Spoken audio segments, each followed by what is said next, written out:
Hi everyone, welcome back to a lovely stream, and today I'm going to do my match in the UBC, well my second match versus Dirk Schiemann, and what I've done is I've removed the analysis so that we can have a little bit more fun and try and guess what the right plays are.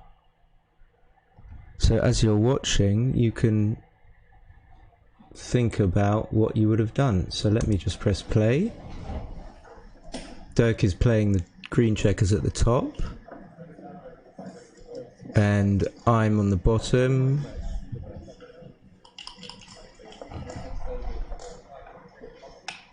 This was day 3, so 6-2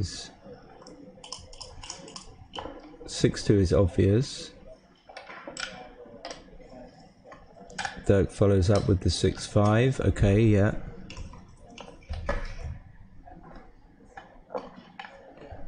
All forced so far, 2-1. Let's see if I can keep up with pressing the button to 3-2 is forced as well.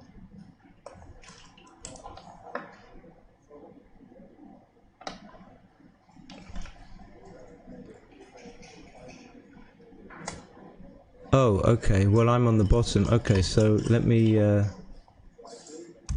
actually on the top, not the bottom. So let me just swap the board around.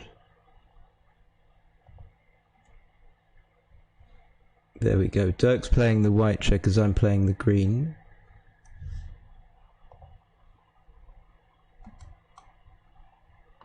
Let's go back a little bit.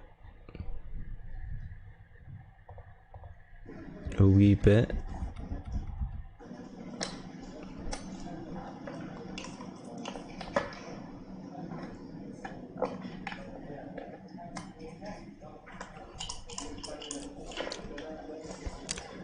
So my 3-2, it's all pretty vanilla so far. 5-1. Dirk hits. And plays, what did he do with the 1? He played 11-10, okay. 2-6 I'm going to come in and hit. So again, nothing really to talk about. 1-3, yeah. I think it's important to make the 10 point. Let's just look at that to see if there are any other possible plays with the 1-3.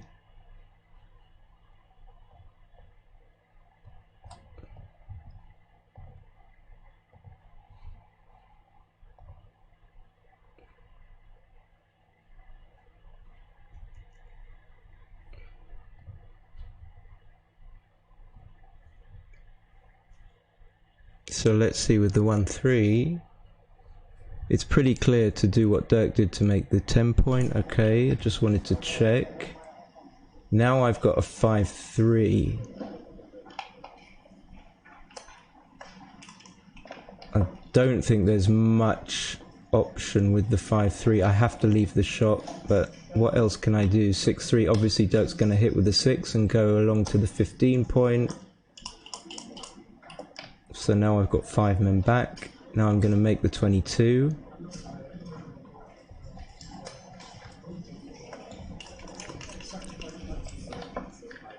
Dirk rolls a 4-2 as well. Don't think there's any choice there either. He's going to make the 11.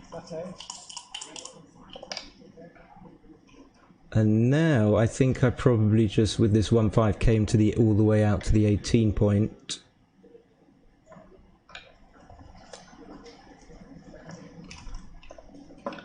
Oh, not much of a shake there. 3-1. Okay, he makes the 5, but he could well, he could make the 10, I suppose, but leaving a shot, no, I guess not. Let's carry on.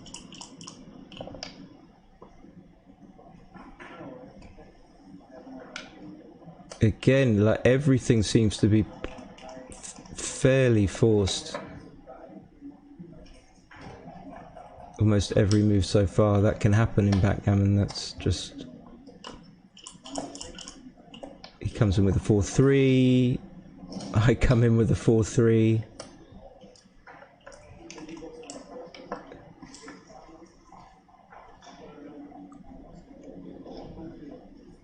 Okay, I don't know why he's taking his time. I think playing 18 to 10 is just obvious and simple.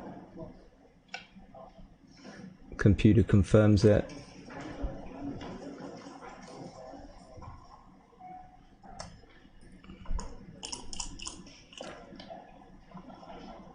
Now I'm stuck, so yeah, that seems... I'm not going to move my back anchors, I don't think. Ah, and this is one that Dirk took some time over. Let's have a little look at this one. There we go.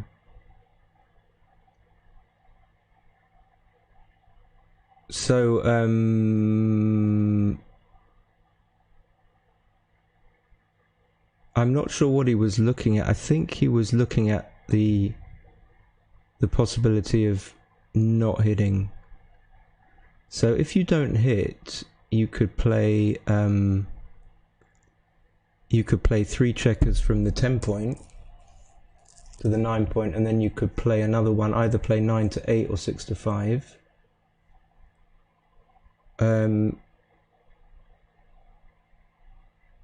But I thought that with my board he has to hit, and also he doesn't want me to, although I'm not sure I'm going to make the 18 point, he doesn't want me to anchor there.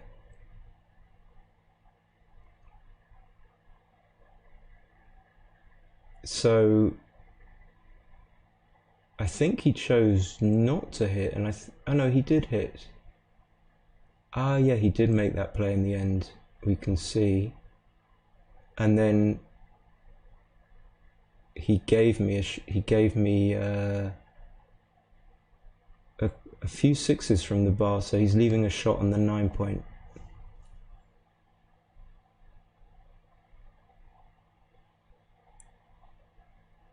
And so if you hit, I mean, you can play from the 11 point, but I don't think you're going to do that.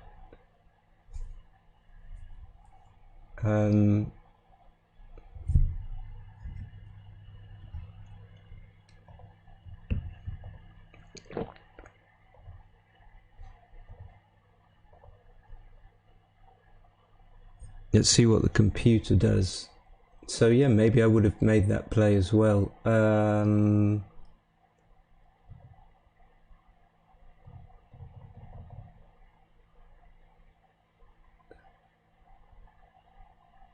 So all these plays are fairly close. So the best play is to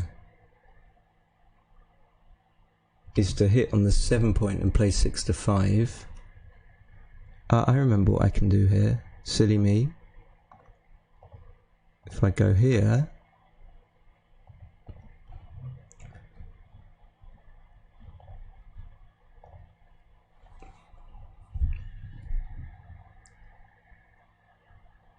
so the best play is this.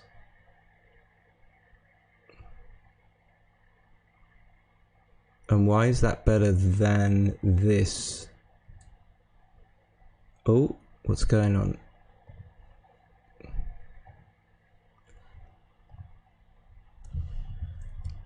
First of all, let's get them all plussed up here. Let's try and get a bit of order. So if you're going to leave a shot, you're going to leave it interiorly so that you get more returns. That's one thing.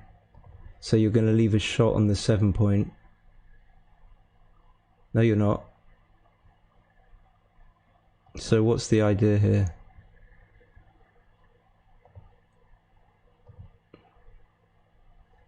I'm just struggling a little bit with the setup, trying to work out what the best way is to do this.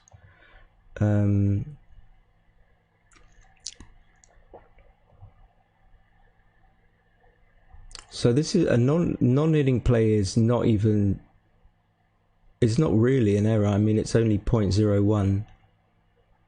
And then the 4th best player is also not hitting. So I'm just trying to work out what's going on here. Let's go back to the initial position. I've got the video on the screen obscuring my XG. So this is the start, right?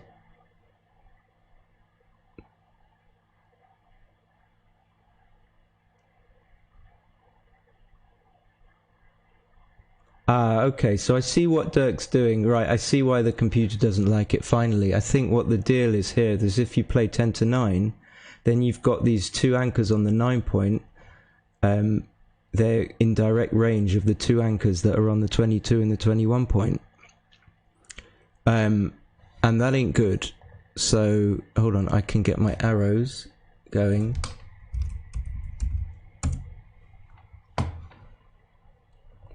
So the computer prefers not to do that, so that when it hits, I don't think it's about, like I said, about interior shots or anything like that. It prefers not to bring the anchors closer, so that when you have to come to clear the point, you're not in direct range. Oh, what's going on? Yeah, so you brought like these within range of both of the anchors, and you don't want to do that, I believe. But then, hold on, let's check if that's the third best play does bring the checkers closer. So that theory is bullshit, or to some extent it is. It's difficult for me to think and just click on the screen at the same time, but I'm just struggling a little bit, as you can see, to work out exactly what's going on. Maybe someone's got an idea. And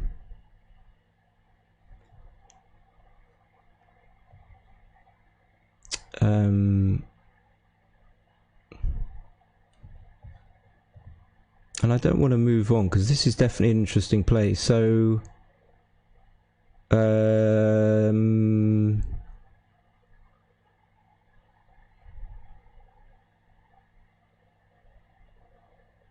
I mean, for example, what about just playing 2 from the 11 point and then hitting? So 11 to 10 twice, 9 to 7.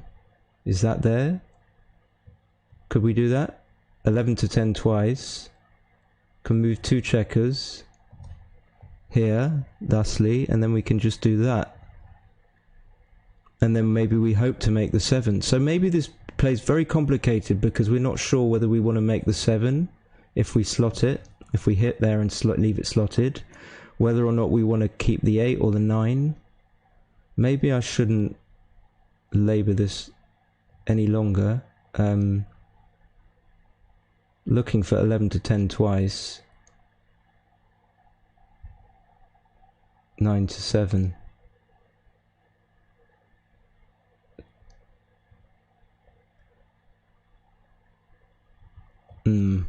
Okay, I don't know. Let's leave it. Yeah, thank you. I welcome any suggestions. So I got my arrows, and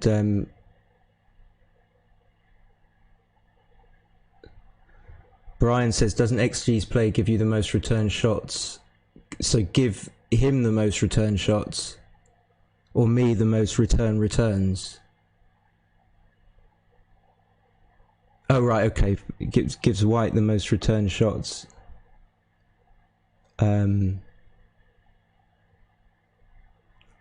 If you are hit, yeah,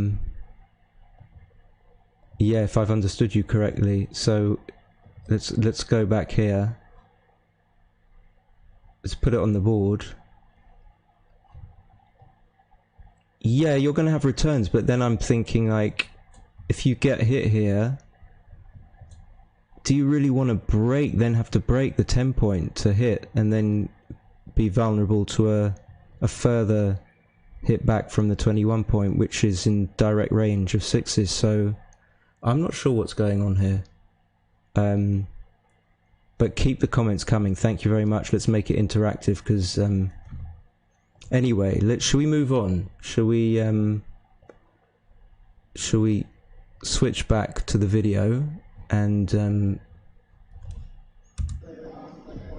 we'll see that Dirk took his time over this.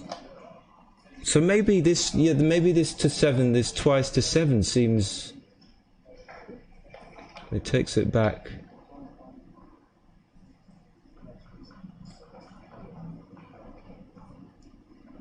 As I look at this now, that his play seems natural, but naturalness isn't the be-all and end-all of a backgammon play. So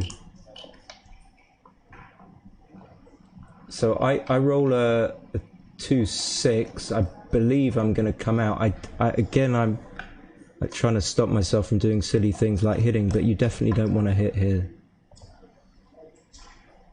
do you? Now it's getting a little bit tricky for Dirk.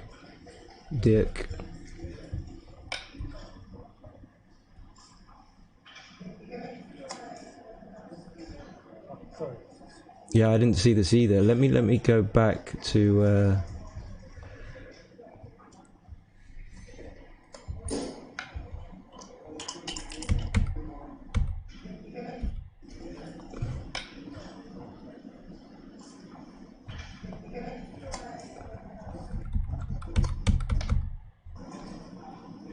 blink and you miss, eh? It's really difficult to control this thing.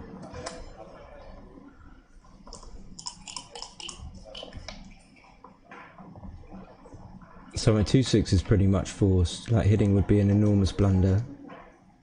Maybe there would be a choice if I had made the 5-point, but let's not. And then Dirk has a 6-4.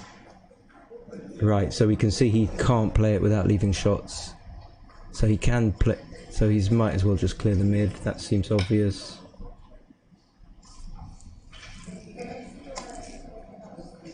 Don't know what I'm pausing for.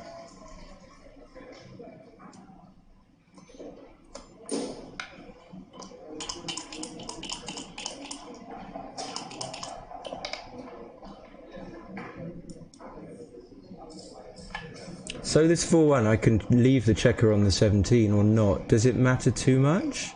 Maybe not, because maybe he's not going to hit. So if you're really trying to make the 4-point, then you want to play down. Oh, you want to slot? Okay, maybe I'm playing better at the UBC than I am now. Okay. Let's pause it a sec. Wait for what it's the 4-1. Okay, so down or slotting the point is correct on 4-ply. Dirk rolls a 4-6 again. So now he can play safe, and he should he not? I'm going to pause it after every play so we get a chance to check that the play was right. Okay, he could have played 11, 5, 10, 6, just not to labour it too much, but let me...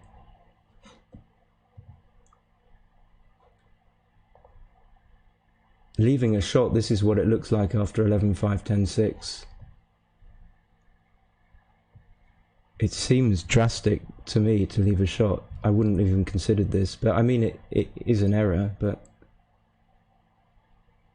you win 1 and a bit % less games, fewer games.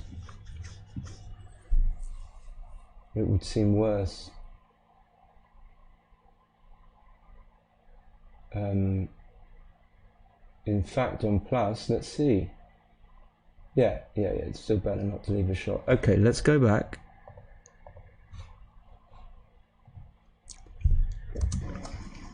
So Dirk's here just trying to avoid shots. Now I've got a board, he can't really afford to get hit. It doesn't need to get hit 5-2, so I'm just trying to make the 4-point, obviously.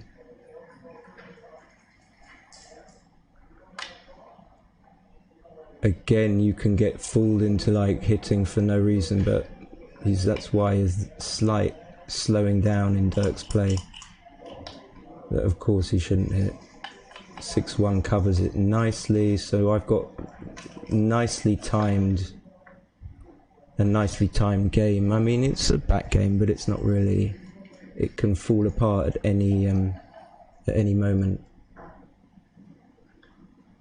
So again, okay, so let's have a look at this. He's got a 6-1 to play.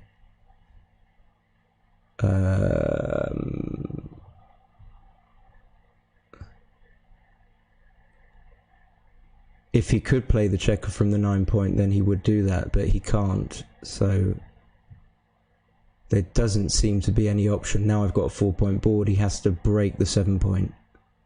I think this is obvious, so let's go back and have a look if that's what Dirk does. Well, we can see from that he does, from the analysis, that he does do that. Let's just check, see what 4-ply thinks of the move. Wow, and there you go. If we go back to the board to see what it looks like, Stephen said he wants arrows. Well, you've got arrows, or you've got it what it looks like after the play. And crazily enough, just to hit and slot, again, this kind of natural play. Naturalness doesn't really mean that much in lots of backgammon positions, but actually it's on plus, it's quite a big error to break the 7. Of course, like, we can see that breaking the 7 is bad in certain respects because you've got no landing spots and you're going to leave shots, but it's not that easy to see that hitting and slotting the 2 is right. Just giving 11 shots immediately. But I guess if you get missed, you've got so much of a better chance to bring it home. What do you guys think? I mean, I think I would have seen the play, but I would never have made it, I don't think. So back to the video.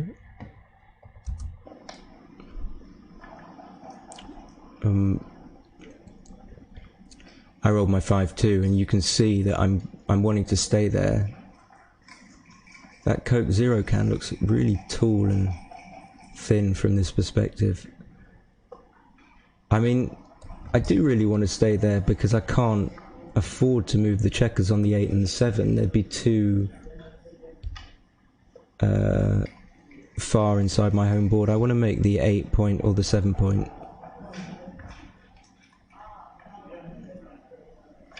And I do that. Obviously, I've seen something that I don't like. I don't like that play. Obviously, I saw some numbers. Maybe I'm right, that are going to play badly for him, that make it worthwhile putting my checkers a bit too far in my inner board.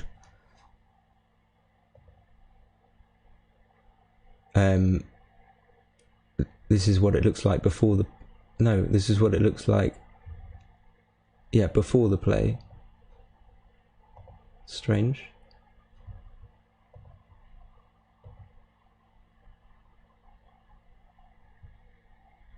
And then, let's see what 4-ply thinks.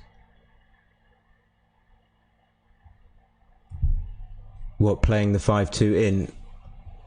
What? No, I mean, do you mean a 5-point board? So this is what 4-ply likes. It likes to slot the 2 point. I mean, I know these are small plays. They probably don't matter all that much, but it's interesting to... Well, in a way, these, once you get these, you understand what's going on with these plays. You've got a good chance of getting them right the next time they happen over the board. So you might as well just put a little bit of effort in and not make the small error. So XG wants to go to the 15 point and slot the deuce. But coming all the way round, which is my visual play looking at it now, is bad, and it must be because Dirk is going to leave shots with some numbers, maybe not now but later on, and yeah, okay, this is exactly what happened. Dirk rolled a 6-1. 3-4-5 covers it. Let me try and keep up with you. What with this? What are we talking about, Joe? I mean, it gives white a chance for a 4-point board. Oh, the 6-1. Yeah. It gives white a chance for a 4-point board, but I think the key is that it gives a much safer bearing, but obviously at the cost of being hit immediately.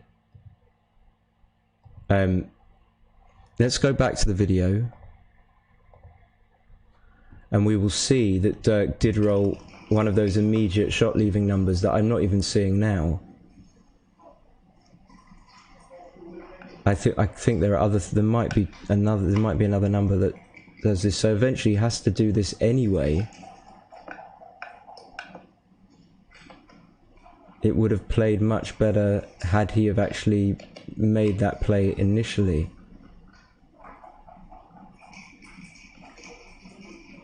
So he has to hit, and then the question is, does he play 8-2 or does he stack up?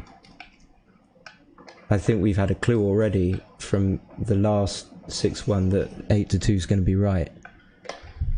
No worries, Joe. Thank you for commentating. Thanks for commenting. I think so. We know that it's going to be right to slot the 2-point, and we can see that we have a bit of a spoiler that we know that Dirk actually does that in the end. These are interesting plays, so let's go back to the board and just check them. Well, I think they are. Yeah, much more. This is like an example of what for me is visually, it's a visual thing. It's an example of compactness. Again, this is an element of the game or a particular position where I think the visual element comes in before any calculative or calculating element. Or you see the play, then you calculate whether it's right or wrong, but as a final judging point you sort of have that sense of, I want to make that play because it feels right or it looks right because of its compactness. And this is a facet or an aspect of that. But in other words, you don't want to leave this second checker loose. In lots of positions it's usually right, or in lots of positions it's right just to leave one blot instead of two. So these plays aren't close, and we will go back to see how this game developed.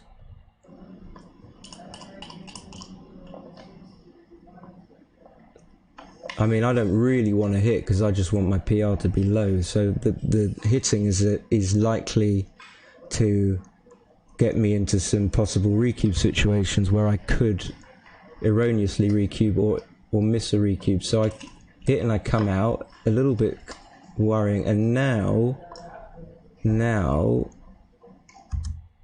I mean, I'm going to pause. We've obviously got some thinking to do. I mean, I can't imagine hitting coming out isn't right. And then I'm looking at this and thinking, well, maybe I should. It's an initial cube. Sorry, it's not a recube. Yeah, I think you've got it, Brian. I think just that one sequence is an example of where it works out. It would have worked out better for Dirk to have made that hitting and slotting play. But there are probably other instances where we can see that he would have been better off doing that as well.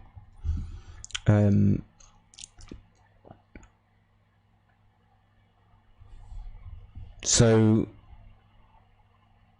Like, what if I roll a 4 and he fans? It's going to be a pass, I would have thought.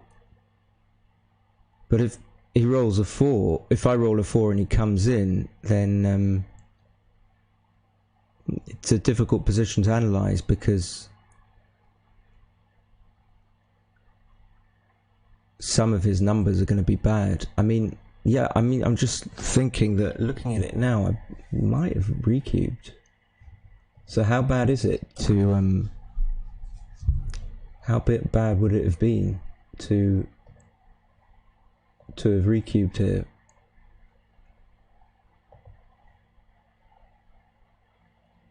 .077. I've always got it on. It gets bigger on plus, okay. I mean, I can see why it isn't a cube, but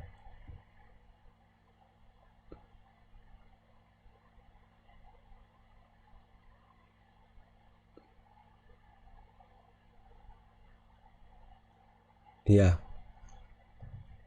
Alright, so let's carry on with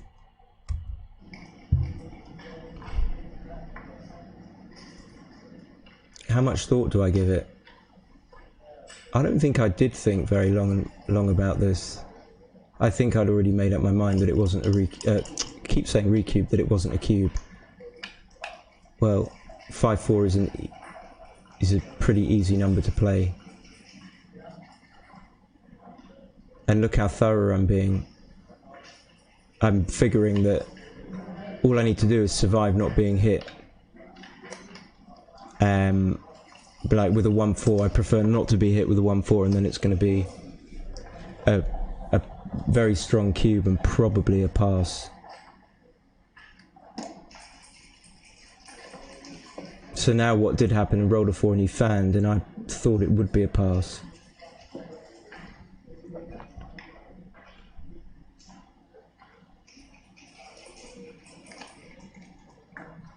And he passes immediately. And I agree with the pass, I'm just wondering how big it is. It's probably... No, I was thinking about maybe I overlooked something. No. We're both trying to give each other support, which is nice. You know, just tell each other we played well. I don't think Dirk needs it. Let's pause the video, go back to XG. Let's have a look at how big this pass is. I mean, it's got to be pretty big. Looking at it on the screen now in front of me.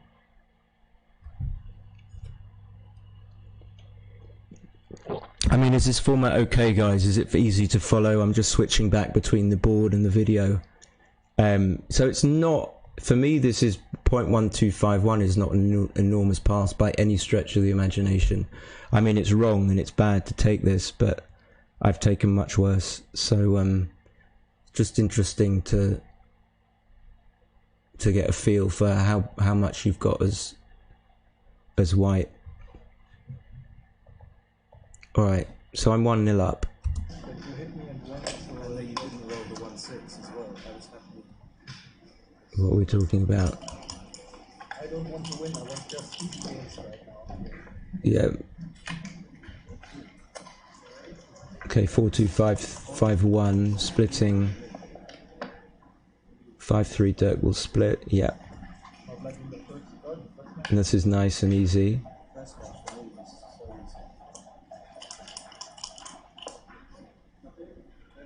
easy. Nice and easy, of course, making the 20 point. I'm happy for you and for me. In fact, you can't hear the sounds because I haven't changed. I always forget this, but just reading up on what you guys are saying. I love the comments. White dance twice, that's not good. Yeah. Did he dance twice? I think so. Brian says all those gaps in White's bites on the other. Yeah, I mean, for sure. For sure. The evaluation changed. Did it get worse or better? I assume usually cubes get worse for the taker. Usually, I mean, as in the equity for the doubler gets higher. You know, it's kind of attacking position like that. Yes. So I had an easy 4-3. 5-1 is 5-2. Okay, is I don't think he can do much with that. I remember this 4-1, which I still don't really understand. So what would you guys do with this 4-1?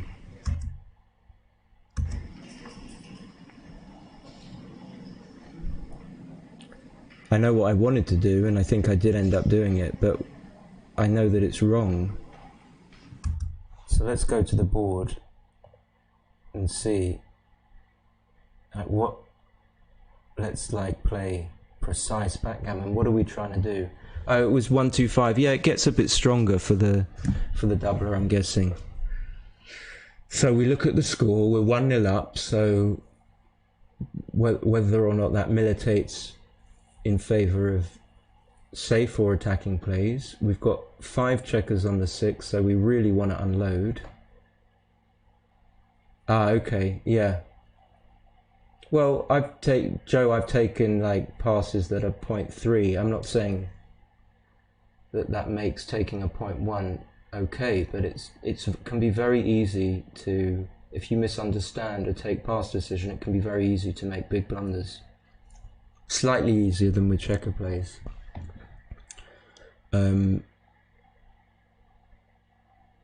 So going back to this, like I really want to play 6-5, and if I do so, I've got a reasonable 4. Although I don't particularly love to, I don't love to take a checker off here because it's kind of balanced, and I don't really want to get hit here.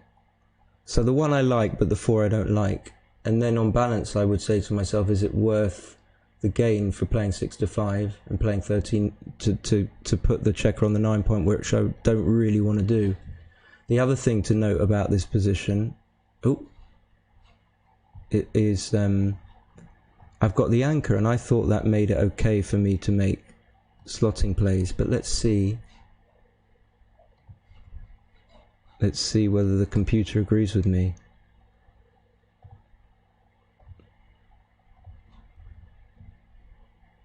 Here we go. Here we go. Yeah, it makes sense to me, but look. This I don't understand. I remember looking at this in the when I went through the game very quickly. So it's not like a moderate error like a 0.03 jobby, it's like a big error. And I wonder why, other than, I mean,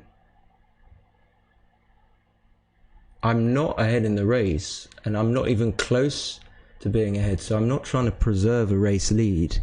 Usually the argument is that where you've got a small race lead, or maybe even a big race lead, it's incumbent on you to preserve that lead. But here, I don't have a race lead at all, so I'm not really trying to race. I am mystified by this play. If anyone can enlighten me, then yeah, what do we think? It's just really weird. And I kind of took my time, but I knew this was like one of those instances where I sort of knew I was going to make the play, the 13-9-6-5.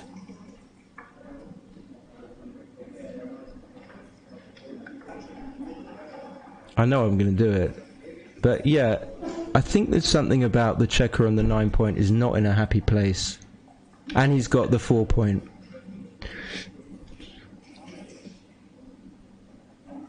I think it's because he's got the 4 point, Brian. You know, it's like, I'll be back in 2 seconds. I'm just going to get a little, this is hungry work.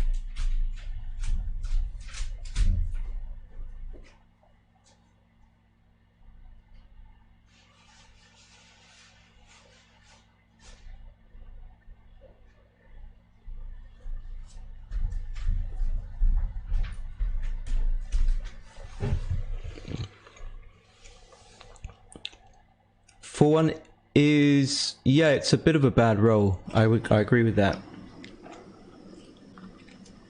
I think it's because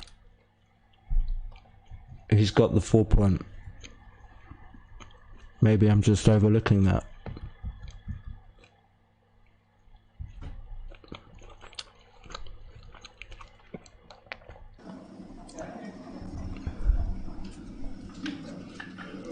It seems so normal to do this.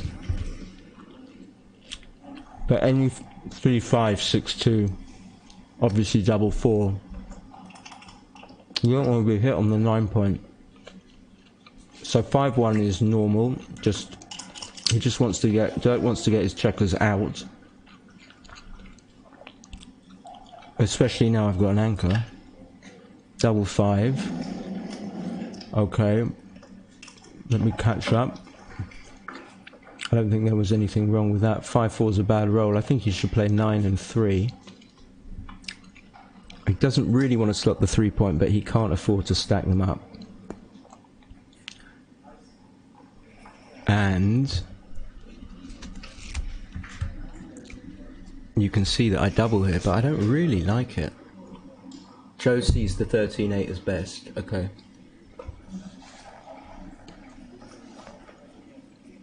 Excuse me for these eating noises, but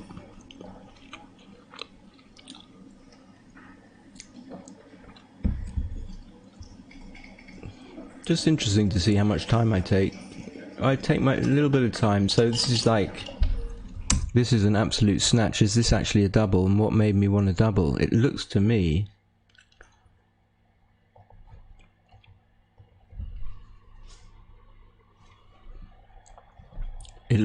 like I don't have much. I don't like the fact that I'm not safe yet. And I'm 1-0 up, so this is difficult for me at least to kind of assess the implications of being 1-0 up to 7, being 6 away, 7 away.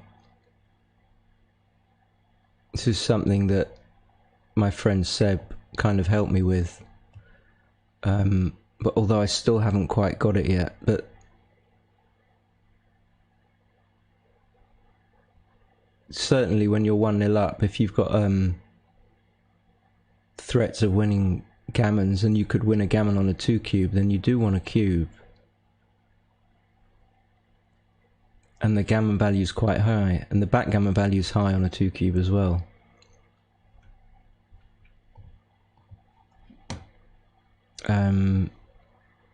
It's just working out. Let's see what it's doing here. Joe, where are you from?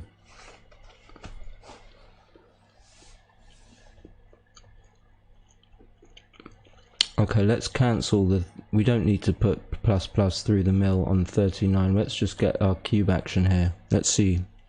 Is this actually a cube? I don't like it. There you go. I didn't like it. Why did I cube this?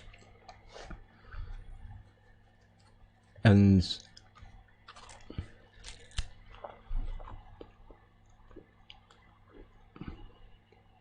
I mean, even if I roll like a 5-1,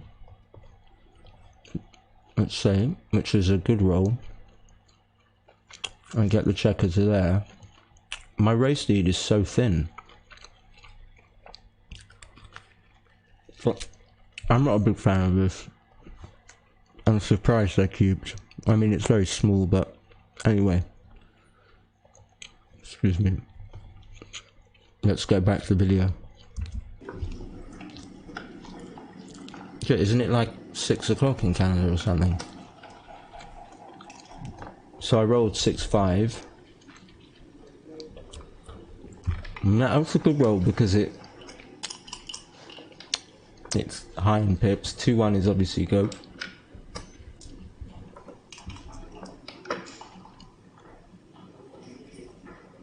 So none of these rolls are good for Dirk because they do nothing to help him escape.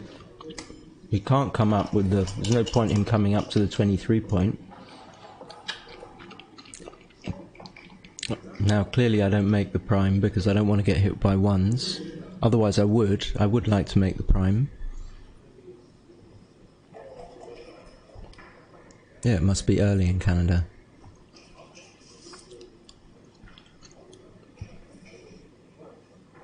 Just do something that's safe. Don't want to get hit with a 2-6. I don't want him to roll a 2-6, but I'd rather not get hit if he does. So what does he do with this double 4? He wants to keep the mid. Yeah, this is a good play. That seems right to me. With double 4, let's just pause it a second. Give the computer a chance to catch up.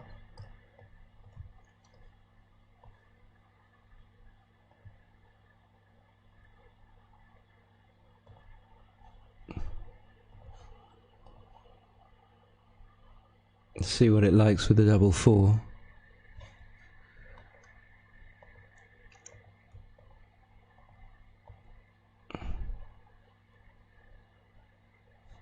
Taking a little bit of time.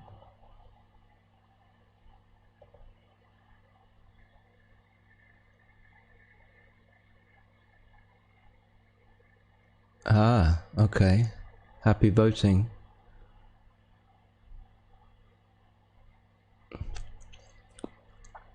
You should vote for Backgammon Academy. Okay, so double 4 is right, fine, good play. Keeping the mid.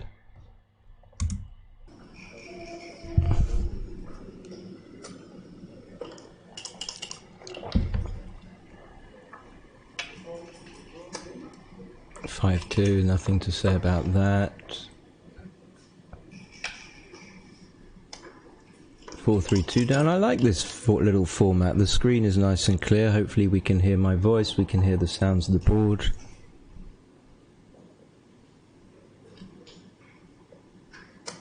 What was that? 6-5?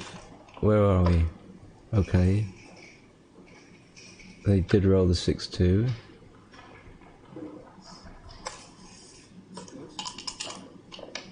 Everything's pretty simple. That's an easy play, which I like.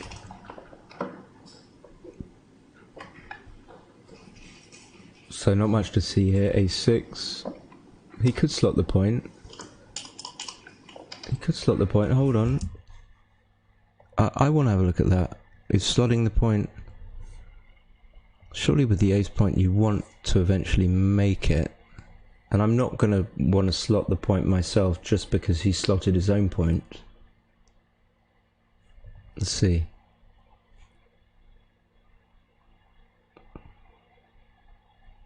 Okay, so I'm missing something. Obviously there's not a lot between the plays.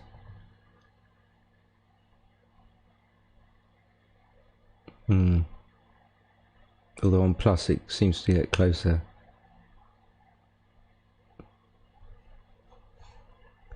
Alright.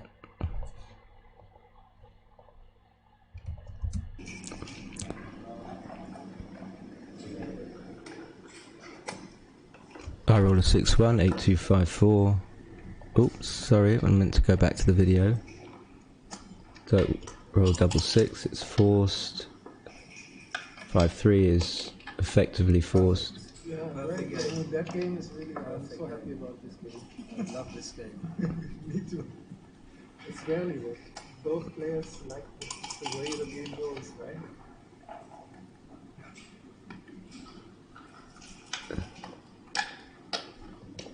Just looking mystified for a second. Of course I have to hit, just checking that I'm not missing something, because that happens. Well, they shouldn't they?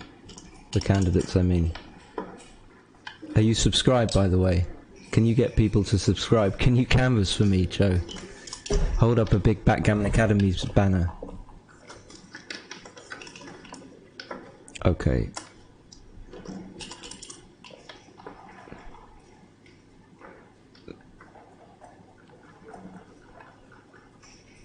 What am I doing? What? Where did that come from? Yeah. If someone did that to me, I get a little bit annoyed. Just for one. Okay. Alright. Maybe he gets the decision. Yeah, finally. Yeah, but I don't care about the decisions. So I'm saying maybe you get some decisions, because decisions, when you get them right, they bring your PR down.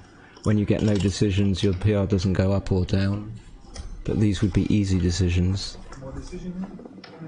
That's not a decision, because it's forced.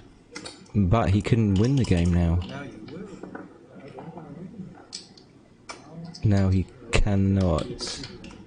That would be illegal to win that game. Okay, so I win another game. Nice. I love this format.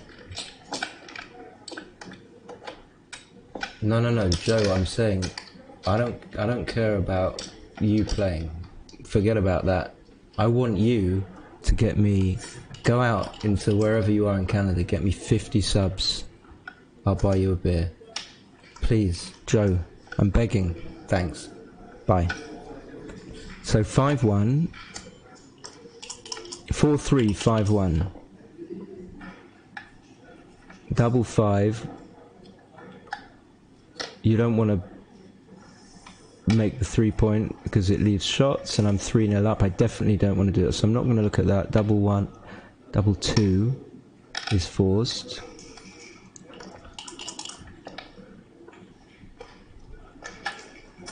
Okay, all very fast now, but it gets interesting. This game gets very interesting.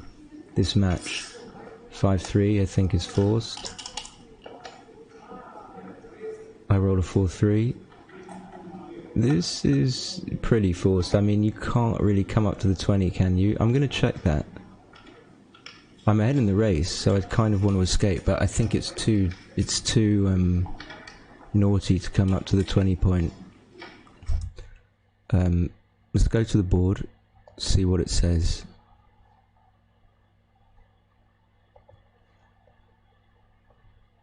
I mean, there's too many.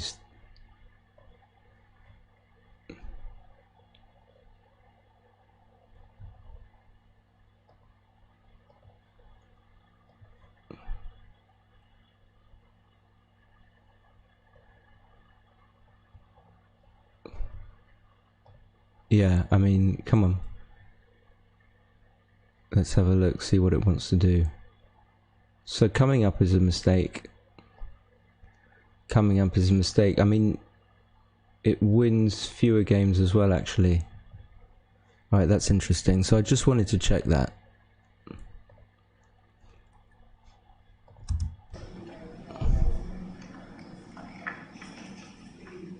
Well, I played the 4, so I'm pretty sure about the 4, but surely it's the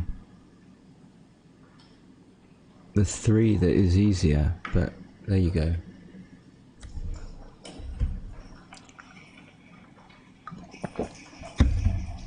For some reason I want to play 9-6 after having played 13-9, but it's... What, am I just checking?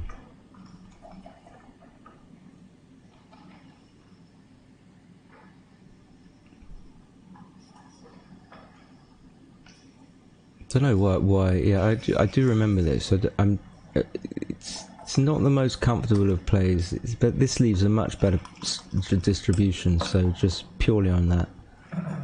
Now Dirk is going to have to do this slotting play 8-5. This is quite obvious. In a way, I'm sure it's right. On to. Oh, that's forced. Is it not? There's no reason for me coming in and solving the point when I can escape the back checker, so I'm going to do that. And he's going to break his 8 point. That seems obvious.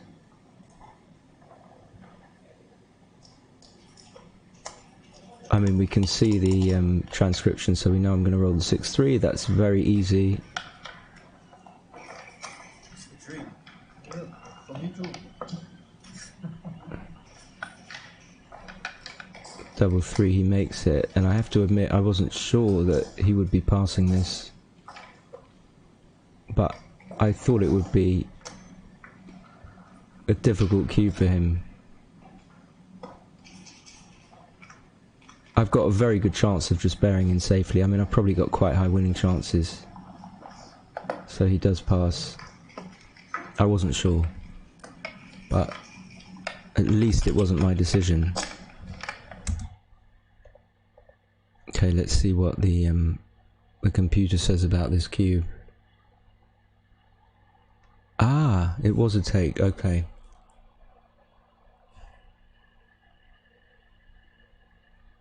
I would have taken, but I admit I take too much.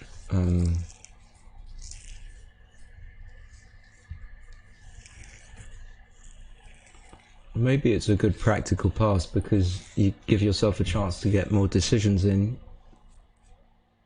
and therefore maybe lower your PR if you feel you're going to play those, make good decisions.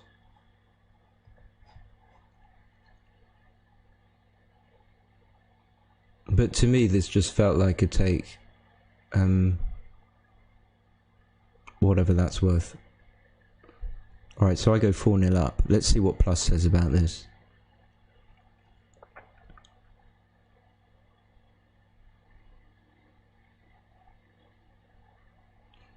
Smaller take, okay. And if it can cope with Plus, while we go back to the video.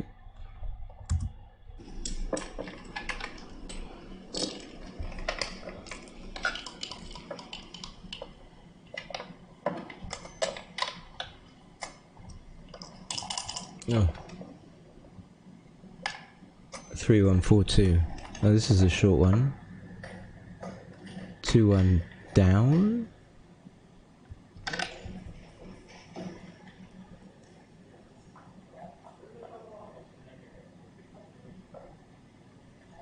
Okay, seems right.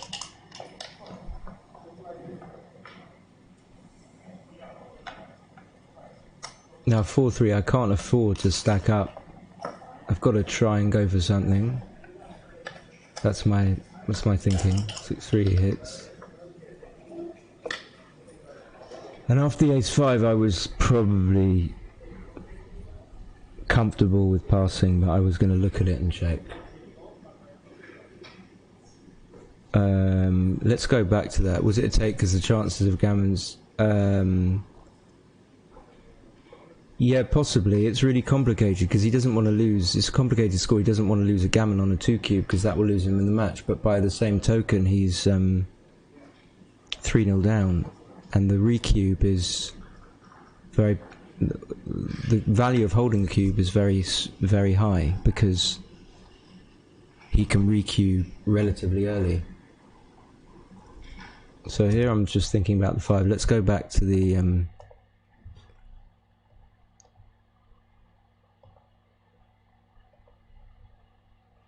I mean, it might not be a take on Plus.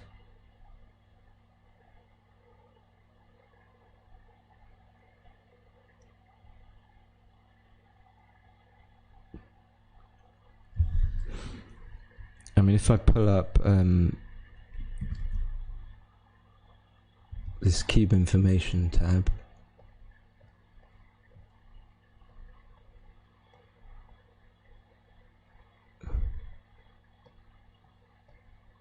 see that green's take points actually on a dead cube is 24%. That means if he doesn't have any recube value at all, like in a last roll position, but when he has some recube value, or if he has maximum recube value, it's 20%, and 20% isn't that. Don't know why it's not coming up. You won't be able to see that on the screen, so you'll just have to trust me. So his last point of take is 20.83%, and that's not that low. So in other words, there is some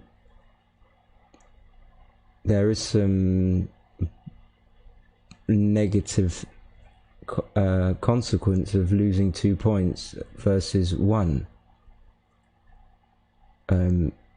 If I go 5-0 up, then I can just win an undouble gammon for the match. That could be part of the reason why his take point isn't ultra low. So he's got to be a little bit careful, which is, I guess, why he took. But no, I mean, in short, it's not a take because the gammon chances are low, but that's partly why. I mean, let's go back to the video.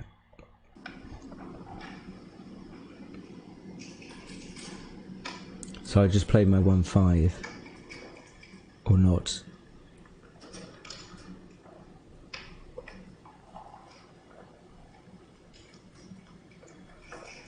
Oh, I see why, yeah.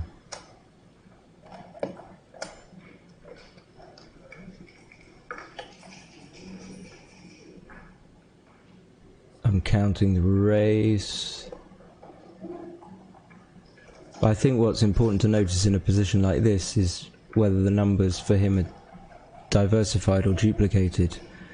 So for example, 6-4 will make the bar, and 6-2 will hit, and 6-3 will make the 15 points. So at the moment we've not found the numbers to be duplicated. We've found the opposite, which is in his favour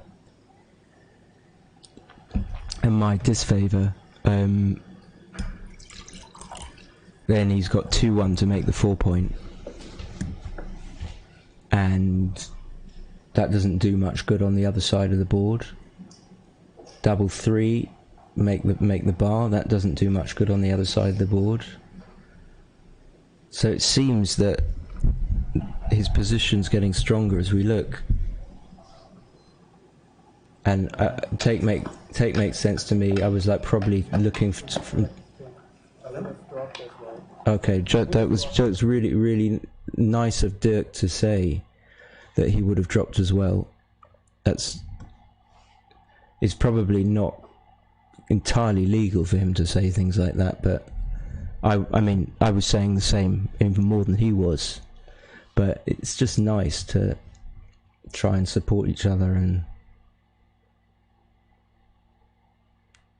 so anyway, it's a close close pass, excuse me. So it wouldn't be the worst take in the world. So this match hasn't even got started yet, and we go to 4-1.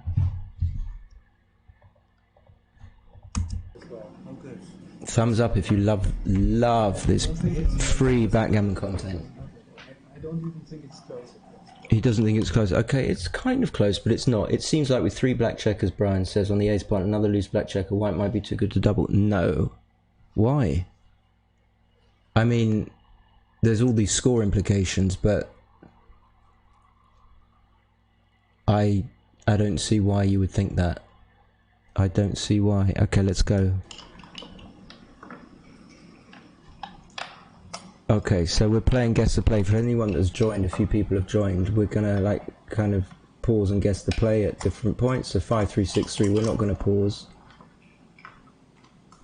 I don't think we're gonna pause here. This is, for me, it's always uncomfortable to do this, and I come up because I'm leading in the match, so I'm trying to obtain an advanced anchor. 3-6 Dirk fans. So the 5 is obvious, the 2 is whether I play 13-11 or not. And the only thing that I'm thinking about when I'm, let me pause it, when I'm, the only reason I wouldn't play 13-11 is if there's a chance that I wouldn't be able to clean up all these loose blots. But here, even when your opponent has 2 on the bar, that is something to look into. But here, there's no double I can see.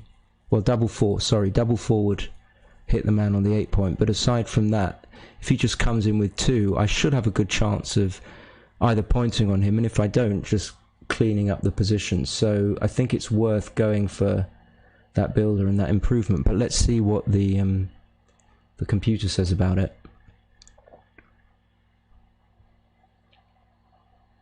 I mean, I think everyone would make this play, so it is right by a long way. And let's go back to the video. Okay, I hit the clock, didn't think too much about it. I mean, it's not great. So when he comes in, this is what I'm talking about. It comes in with 2, and then you've got these 3 loose blots, 2 below my hand there. It's picking up the dice. Yeah, dancing 6-3 is bad.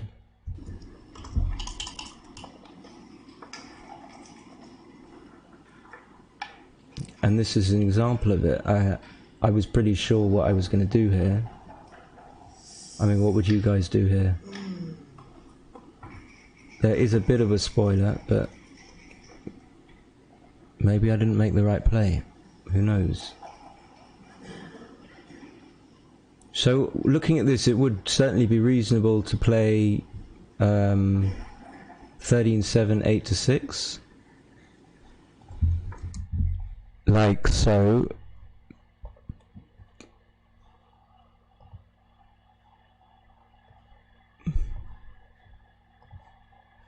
Just covering this blot here. Yeah, beautiful turn of phrase, Joe. With that turn of phrase, you could easily go out and get me 50 subs. You could... Yeah, so just doing something like cleaning up the plot, and then you would be leaving 3s, so you would rule it out because be leaving 3s. But I guess you can see that I didn't do that.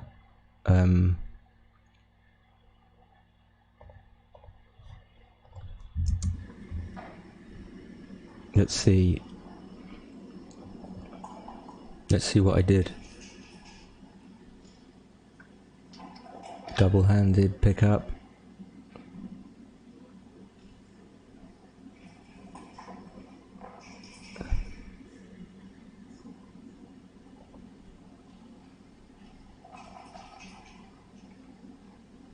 Generally I like to not put the position on the board. Oh, this one. Okay, I forgot about this one. Okay, just too much shuffling, so...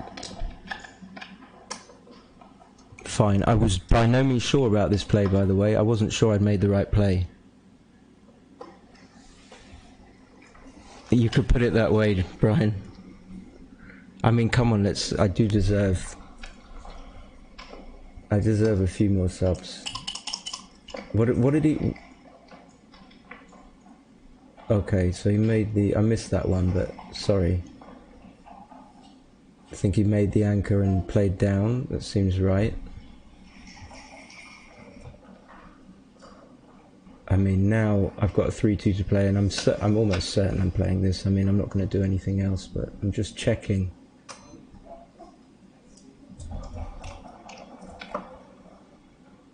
Four is obvious. You couldn't do anything else but this. Yeah, no one plays bet. That's what Ryan told me.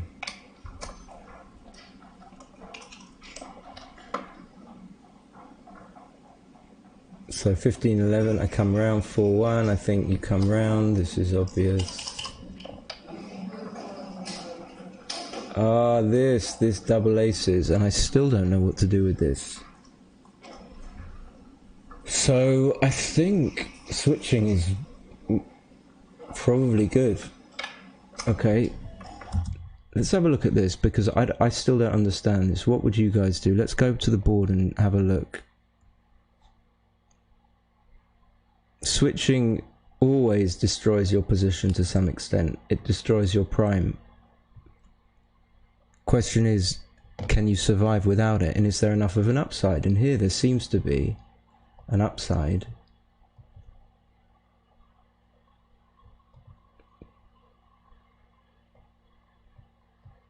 If I do this, and then even if he comes in, maybe I can just come out and...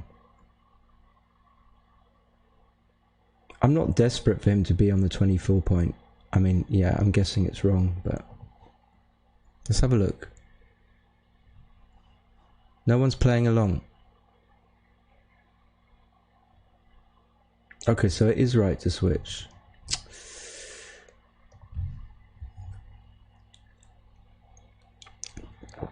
Does the class see why?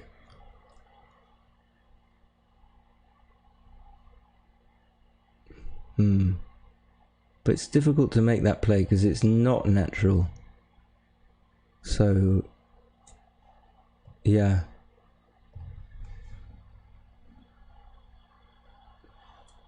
Okay, so I didn't switch. Let's go back to the video. Thank you to Mate for this lovely video. This 5-2 is awkward, really awkward. You could definitely hit, but then facing a 3-point board yourself, I think I prefer Dirk's play. Again, I can't remember what was right, whether it was right. Let's have a look.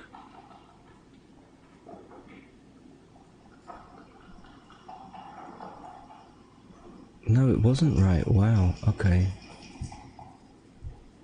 What am I doing? This is really difficult. maybe you can just take the risk, but 6 away, 3 away, trailing in the match. Very tough. Okay.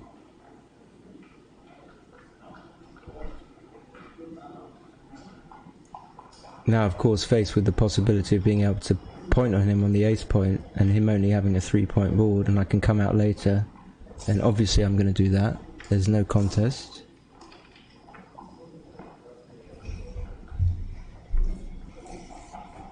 It would be a really big blunder not to do that, because it's such a it's a permanent improvement in my position. The 4-point board counts for a lot versus the 3-point board. And then the fan, at another score I might well cube, but obviously here this is no cube. The 6-3 is really nice because it's easy to play. Oh, what happened? Ah, I remember this game, yeah. And now that he's coming on the 21, I need to think about cubing, and I was aware of cubing, but I wasn't sure exactly when I should be and what the parameters were, because I've got a semi-safe position, but it's not totally safe. The question is, like, do I need to wait until I bring the checkers from the 13-point, say, down to the 9-point or the 10-point in order to cube, or can I cube before I do that? And I think the answer generally was that I can cube now. So let's, before the 2-1, let's go back, or at least after Dirk comes in with a double 2, before I roll the 2-1, I think with his 24 pip lead, Dirk was right to point out that I might have missed a few cubes. So this is a small double.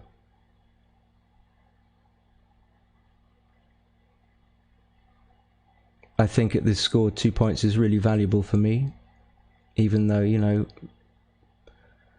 I don't want to give away the cube, but it's just not such of a double-edged position.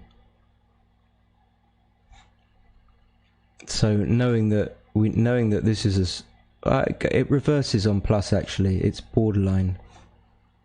That's interesting. But anyway, I chose to roll.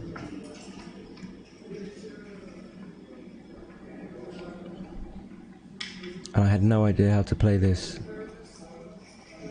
I couldn't work out how to minimize shots. I could just play 8-5, leaving 6-5. Rather than playing the checker from the 15 to the 14 point, leaving an extra.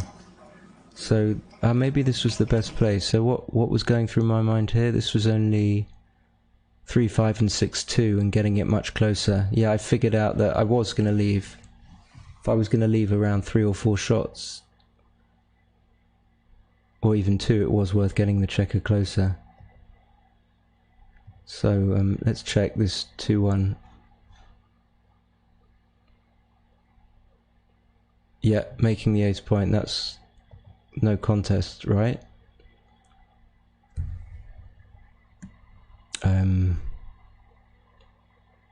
I wonder if you guys want to give me an idea of what sort of PR you're playing, just so I can gauge.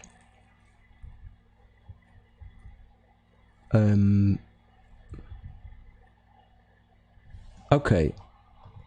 So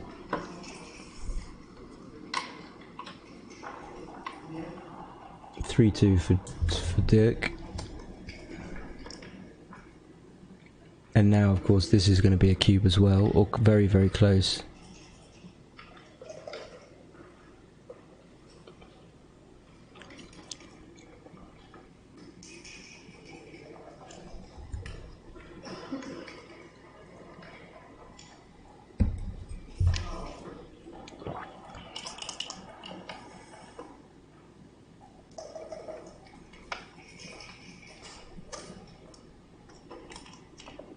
Didn't have to do that with the 2-1. I could have just made the 12 point and brought the checker in from the 8 point.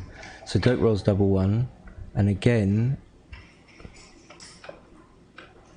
Faced with a relatively safe position, high winning chances, I should probably be cubing.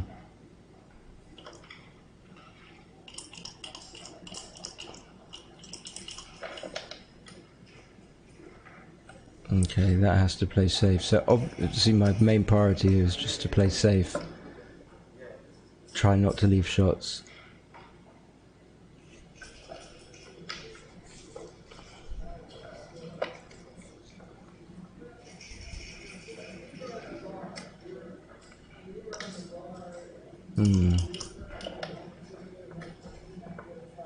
Double one's a fantastic roll, making the 7 is a landing spot.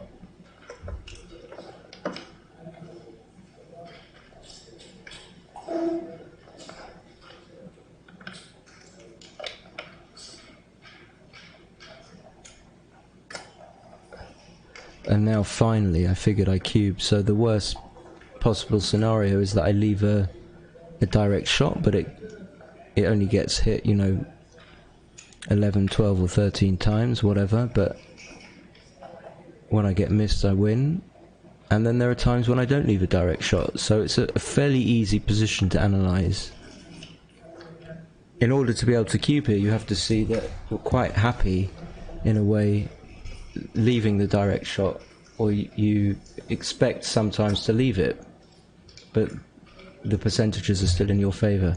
So I have to say I was surprised when Dirk passed. We can see he passed because it's on the screen there, so hold on, let me get the...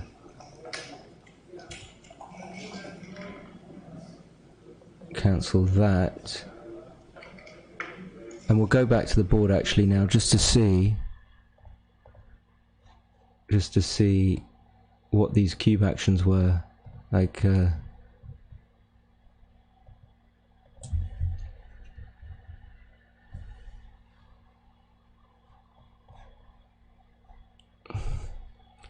so this is borderline. Then in the next position, this is going to be a slightly bigger cube, I would have thought. Oops.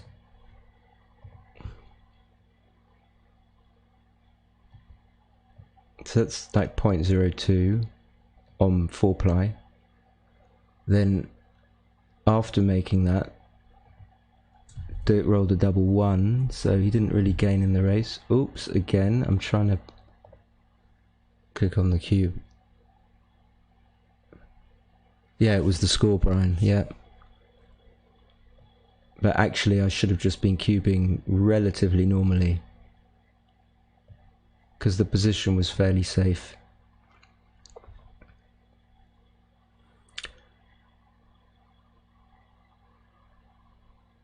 And then I rolled quite a lot of pips, so maybe it's also still going to be a cube here, after rolling so many pips, gaining in the race.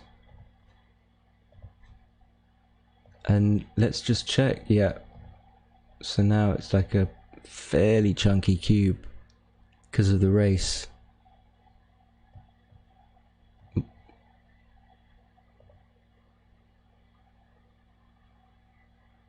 Now this is a huge pass. Okay.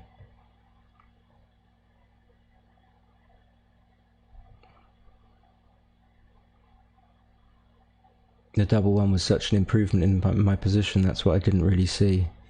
Okay. Yeah, so here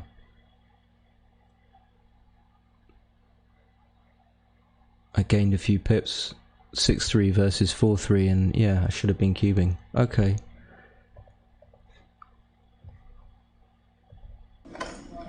So I went 5-1 up. I was worried I was missing. Yeah, you missed some cubes. And He was honest, yeah. in non-damaged position, you can double as aggressively as for money, basically. Yeah, That's like all yeah, I kind of knew that as well, and yeah.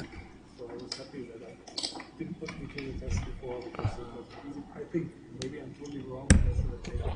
No, he was spot on. I think it was a difficult decision for me before already. But who knows? Dirk was spot on. Okay, so 4-3. I'm going to do the split. Then he rolls a 6-4, which is not really a good roll. So he has to blitz. It's a bit like the 4-1. So the 4's going to hit. In fact, you hit with all 4s generally after the guy split to the 21 point. Can't think of when you wouldn't. Dirk took his time over this, but I think he knows that he's gonna hit. Maybe even if the scores are reversed, that he would hit and then play 24-18. I'm not sure, but at this score, it's easy to do this. So 4-2. Always the question of what you do with the 2. I think it's going to be close. Now I've only got 4 checkers on the mid. Do I really want to strip the mid? I'm not sure about this. Dirk comes in with a 4-2. That's obvious. He's going to carry on where he left off.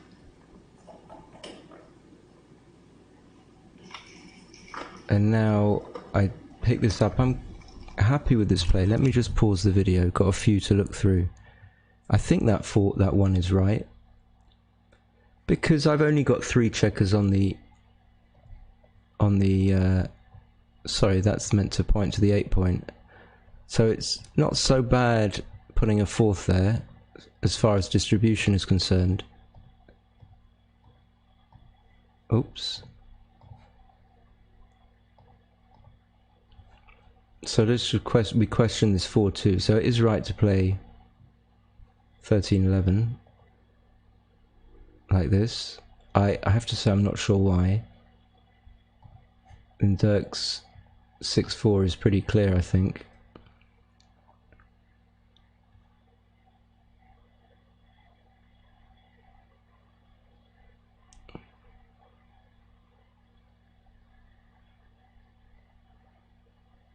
Oh, it's not. Wow, look, there's all these possible plays here.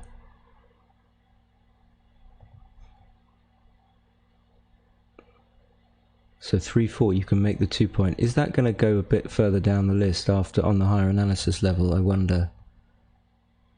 Again, these are fine margins, but it just gives you an idea of what we're trying to achieve.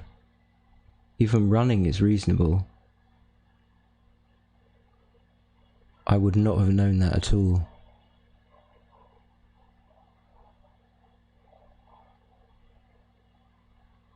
Oh, and now, wow. I wonder if there's an element of trying to save the gammon, as in, if he loses a gammon on a 1 cube, then he loses the match.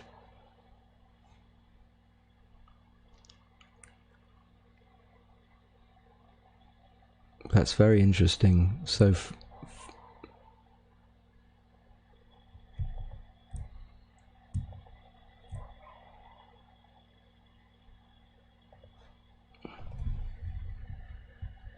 yeah, that's very interesting with the 6-4.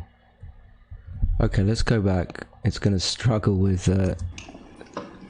XGR roller plus. So Dirk rolls a 4-6. See, it comes in and makes the... Apologies. He comes in and makes the bar.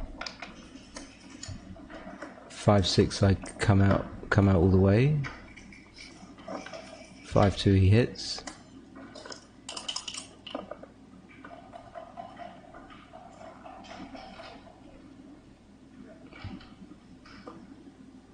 And this surprised me. Dirk cubed after this. Way, we got 9 viewers.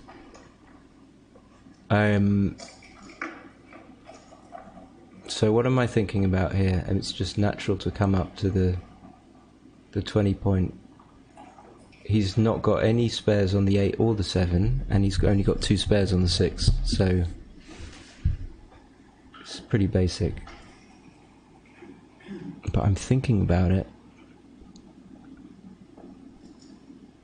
Oh yeah, I'm thinking about...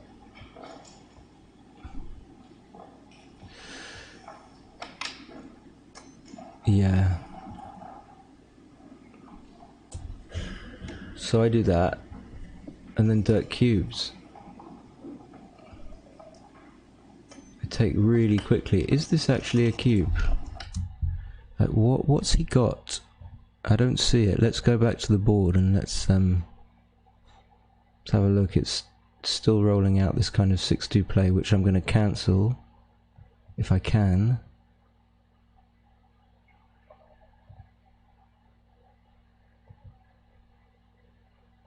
No, it won't let me. Okay, it's done it now. And I'm going to click on the analysis and we'll see. I don't think this is a cube at this score. No, it's not. And I wonder why Dirk did cube, actually. He's hardly got any good rolls. I mean, double one, that's pretty much it. Double one, double two. Maybe 6-1. So that was a really easy decision for me.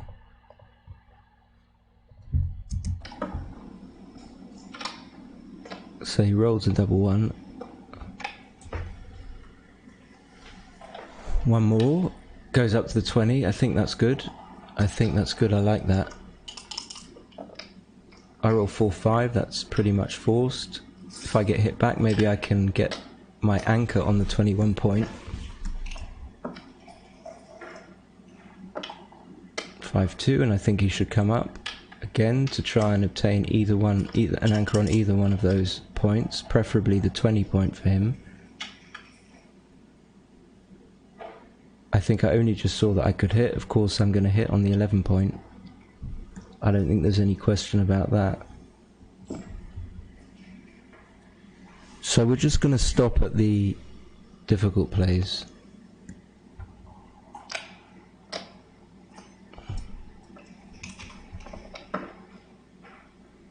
He makes the anchor. I remember this double four, it was like a big stress release because the position was getting tricky. Okay, so I do that.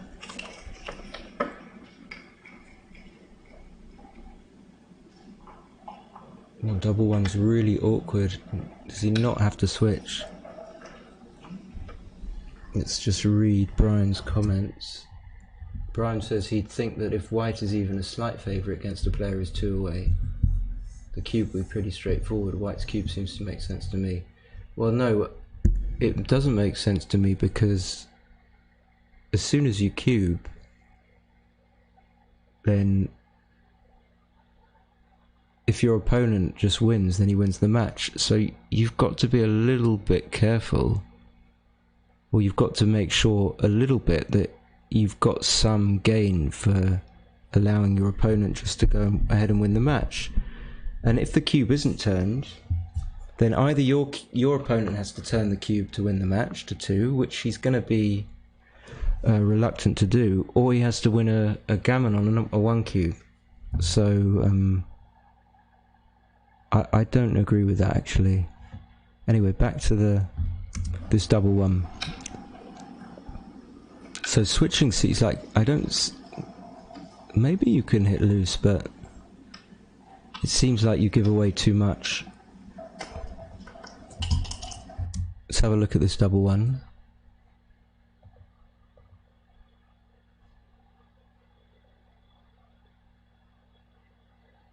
See what the computer likes. I would be surprised if...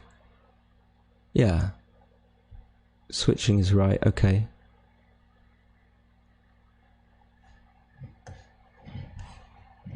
Excuse me, if I click on final, then you guys can see that's what Dirk played, and it was right, so kudos.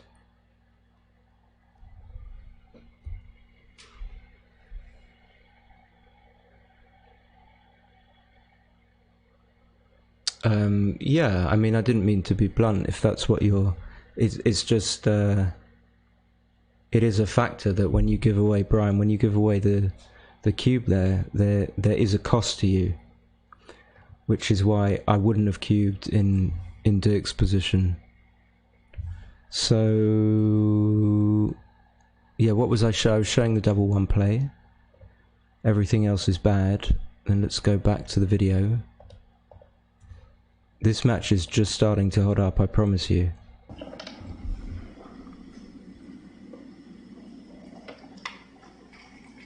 (5-2). I have to make the 11, don't I? I mean, no, I don't have to. I don't have to. Okay, I remember this. I think this is a mistake.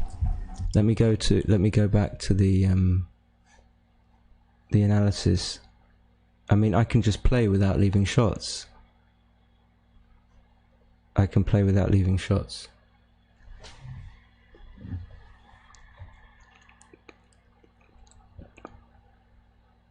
I'm pleased. Good. Yeah, it was a mistake. I just gave away a shot for without really thinking too much about it. So what should I be doing here? Oops, sorry, I didn't go back to the board. So this was the 5-2 to play. And I thought, oh, I'll just trade one shot for the other and play this. But actually, it's just better to keep the mid.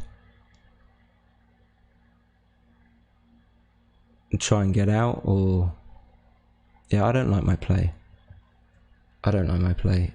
So, anyway, I did it.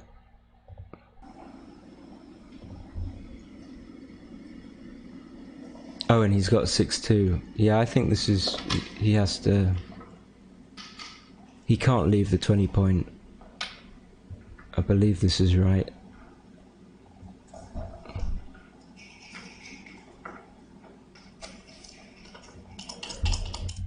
Let's just check. Pause the video for a sec. Yeah, so he has to do that. 2-1. I could make the 23, but I think this is okay, seeing that he doesn't have that much armor, that much weaponry. And I really want to try and make the 22, and I don't really want to make the 23, so I like this play. But actually the computer still likes the 23, and it doesn't make sense to me. 2-1 is a fabulous roll, obviously hitting and covering. 3-6, of course I have to come out, and I do want to come out.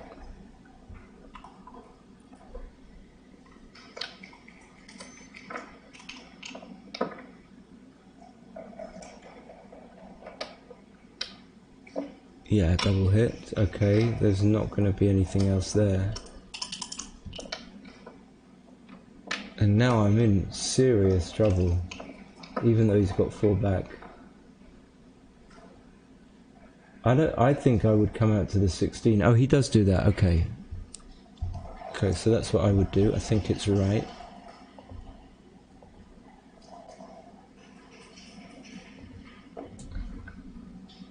So this PR is elevated because we're only looking at questionable plays, which we might have got wrong. I like this.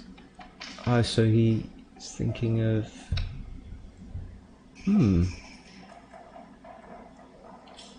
coming out and then playing 8-6. That seems more sensible. I don't know why I didn't see it. So he does come out all the way. It's a small error. Or a big error.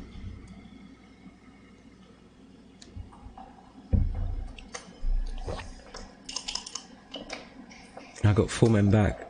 I'm in big trouble. I fan. 5-1 is an easy play. So I don't think it matters what he does with the 1.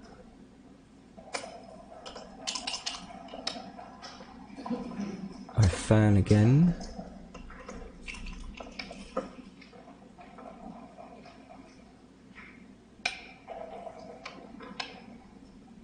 Okay, that's interesting. I don't think I would have done that. Is it worth... I think I would have come up to the 20 point.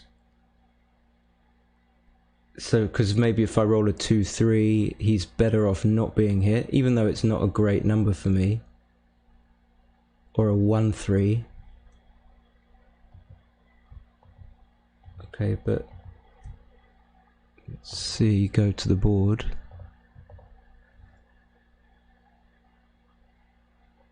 Computer lights coming off the 20 point. Just maximum maximum contact.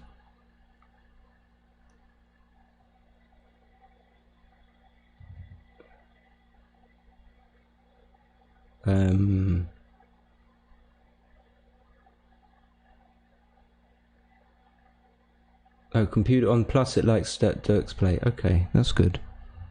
Then we will go back.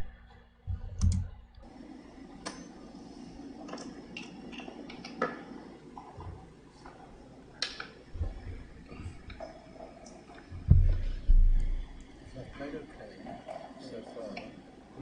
I've played okay so far. What I want is to crunch, get gammon. If I haven't played well, and this is confusing. Actually, if you play well, you want to get back in. Oh, yeah, I was just thinking DMP, plenty of time. So I want like a 1-5 or something, or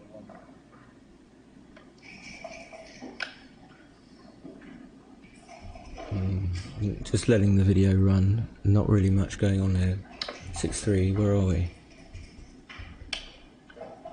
Okay.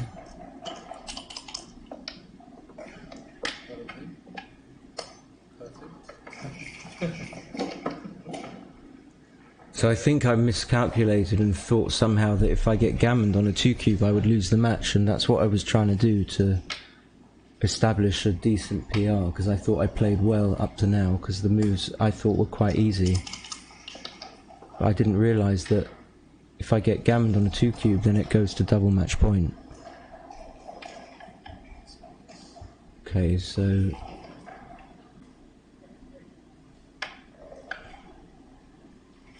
yeah, this looks strange to me that I had to do this, but I don't think there was anything else.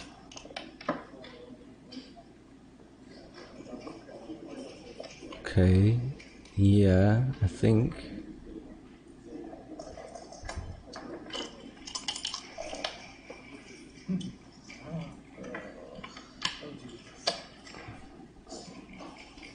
I think this number was easy enough to play. Once I'd come up with 2, you really can't stay back on the 24 and risk having to come out from the 23 anchor and leaving the other block that you've left there vulnerable.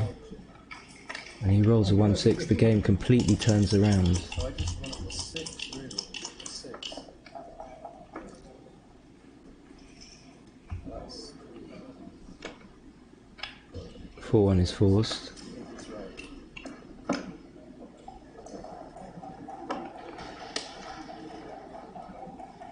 So it gets exciting, and none of the decisions are difficult, I don't think.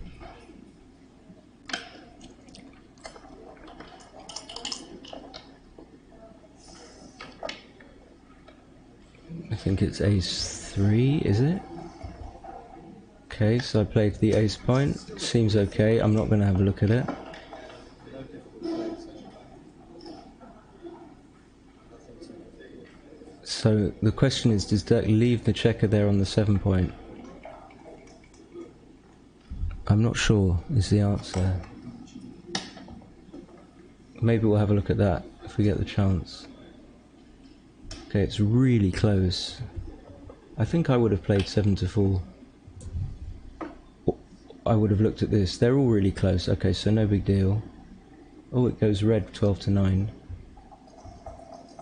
Well, it goes back to green. Okay. So small trade-offs, I think.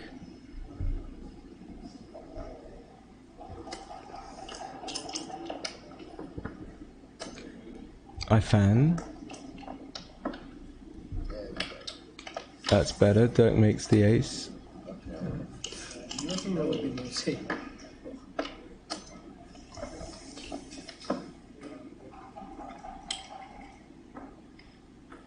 Okay, double 5 is doesn't matter too much what he does.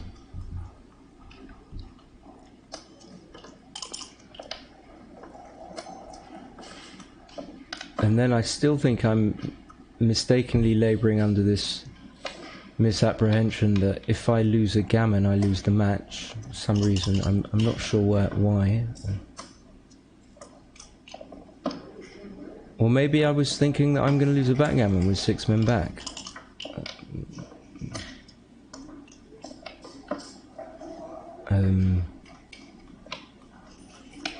But to clarify, I think the PR was much more important to me than winning the match. I wasn't really that concerned about winning the match and actually winning the UBC because I didn't think I had a chance.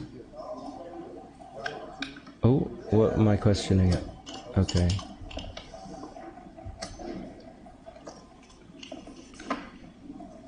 Okay, so where do we get to?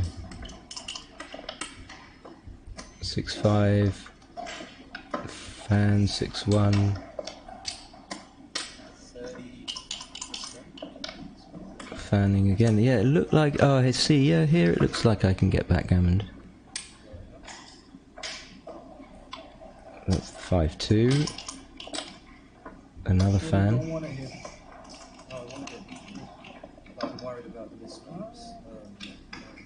6-3. I was saying I was worried about the missed cubes. Another fan.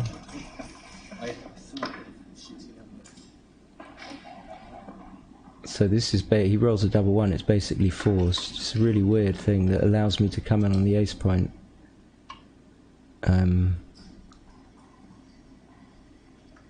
He's just checking. I didn't want to come in with a 1 if I was going to lose the match, because now there are lots of shots, and that's one of them.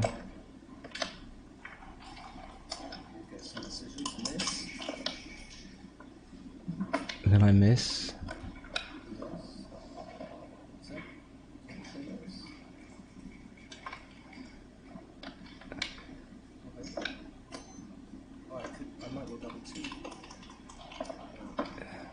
Oh, I couldn't have done anything about double 2.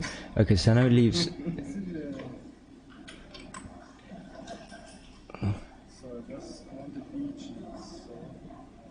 So what should he do with this double 3? I always get easily confused by these ones.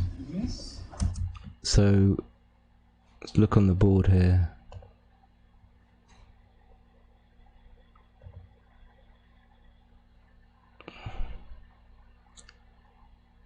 If he just leaves minimum shots, then he's favourite. I mean, if he doesn't get hit, he's big favourite to win a BG.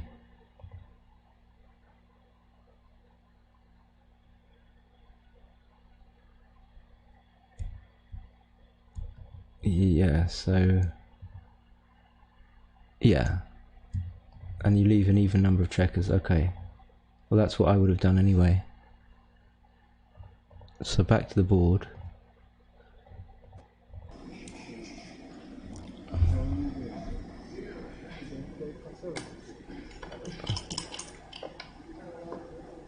And now, of course, I hit, which is really what I don't want. I've got maybe 3 minutes left in the time bank. I can't remember. 3:46. And all of these plays are liable to be mistakes. And I make a misplay here, somewhere down the line. Where am I? Okay, yeah, this is not what I wanted.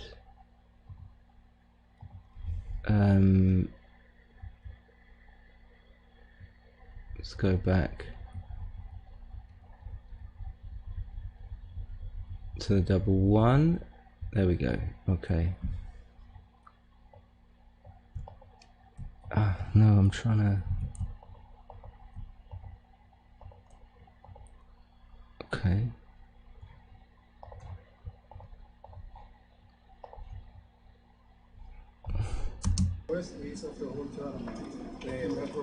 For example, even this 4-1 I played was wrong. Let me go back. You'll allow me to go back a little bit here.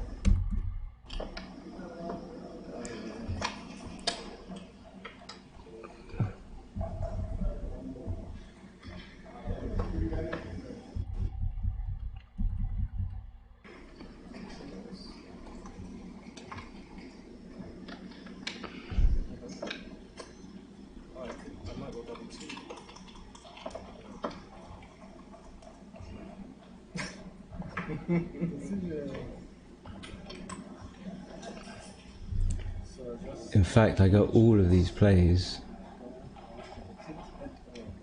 completely wrong.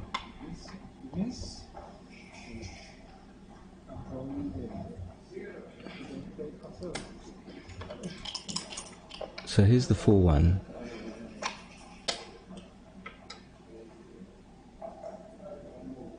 I was worried about losing a backgammon, so I was worried about things like double 5. So I was trying to get hit with double 5, I suppose, but also make sure.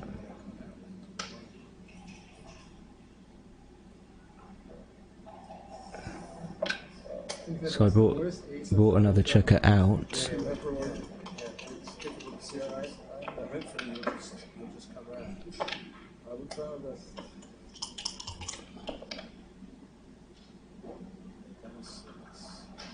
Maybe this was an easier play, just coming round and out to get some sort of outfield control, so that was okay.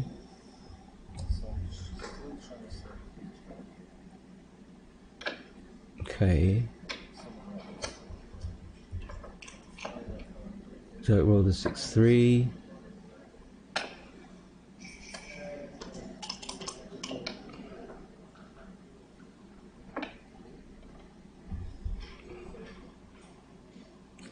And here I should just be getting maximum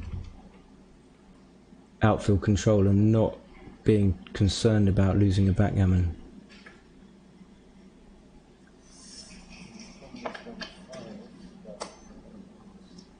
Ah, no, the opposite. Hold on. Let's go to the board here.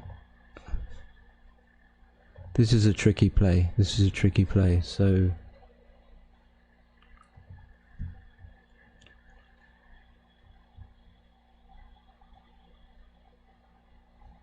I need to get rid of that. Okay. So,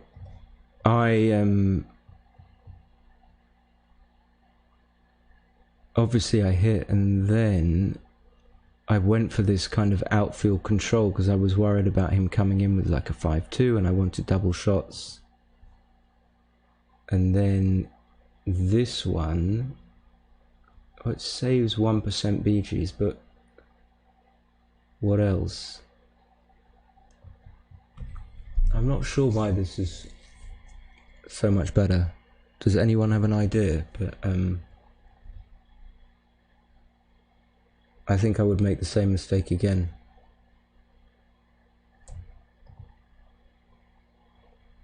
Just to get the checkers out. I mean, that was my initial idea anyway. Not to lose a BG.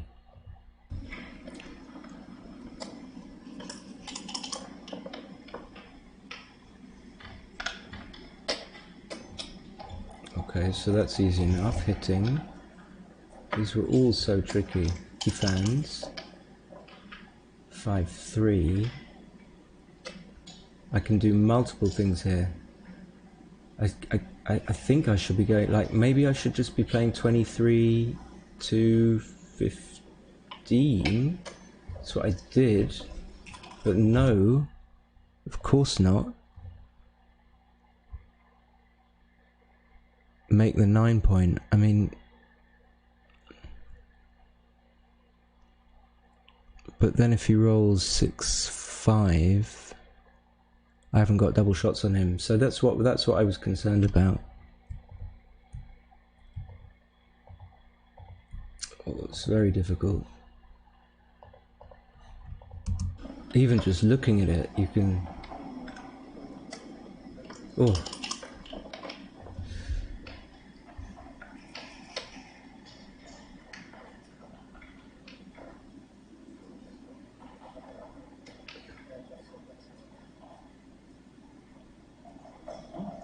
I should have just made the 15 part. I don't know why I didn't do that. That's obvious, isn't it? Just to block double 5. So that's a silly one. That's a silly one. Fans. Double 3 is easy. Now I can save the gammon.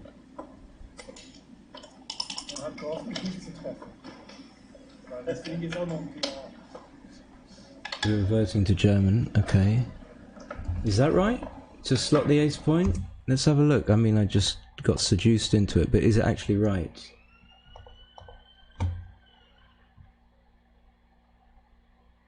Yeah, okay, it is. Fine.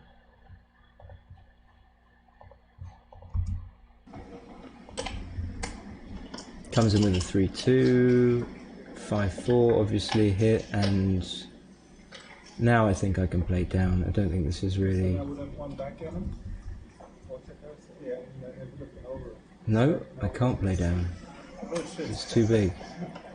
I need to revise. I need to learn this eventually, that you just don't pay off to a double hit, even if it's only 2 shots.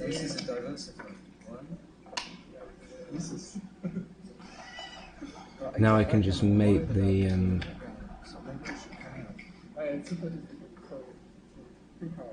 I've made an illegal play here, so what did I do? Just play 6-3.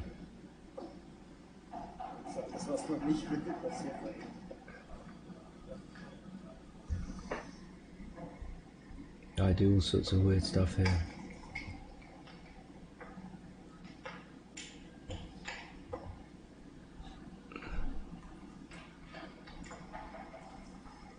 But why not just make the 3-point is the question. Will XG be able to, yeah, it should be able to suggest the right play, because it knows what the dice roll is. Let's have a look.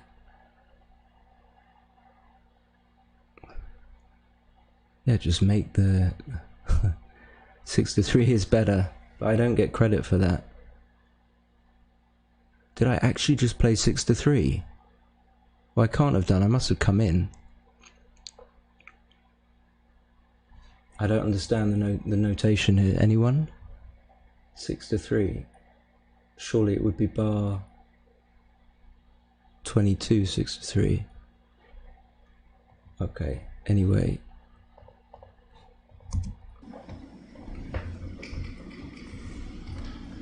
Here I go, dithering a little bit.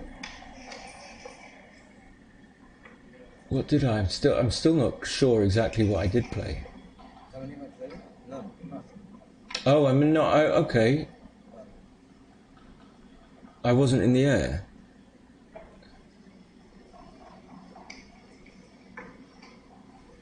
Could not possibly have just played 6-3.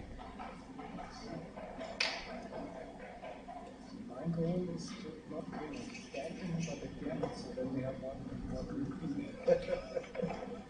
Oh, I see. Dirk confused me. I was in the air, and Dirk said I played none. Ah.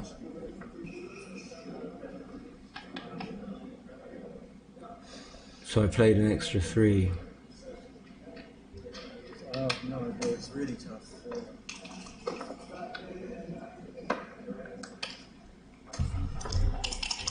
I don't get the notation here. So how can that be right? How can it be notated as 6-3?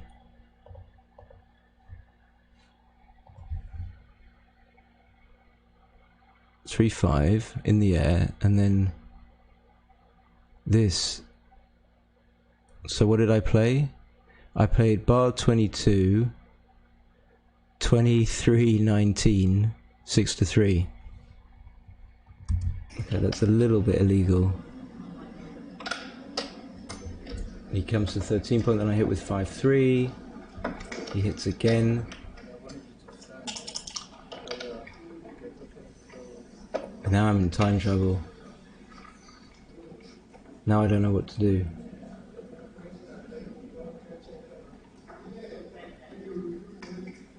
I think just play 12-6 is fine.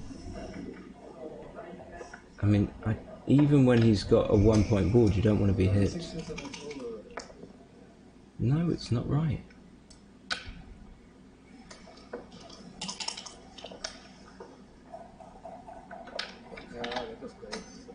Okay, level 3. Finally got that difficulty over with. Take care of your time. Yeah. Now you get easy decisions. You could see that Dirk was really, he had my back here. He didn't want me to time out.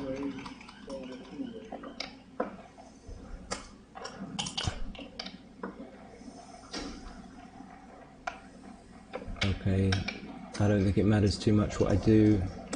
Dirk comes in with a 1-5.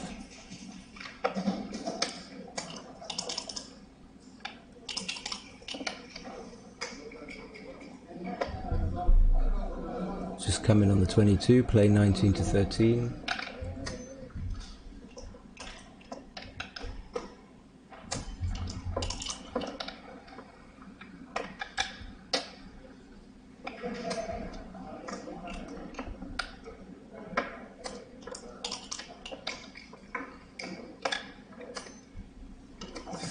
But he's got 11 checkers off, so I've only got like about, I don't know,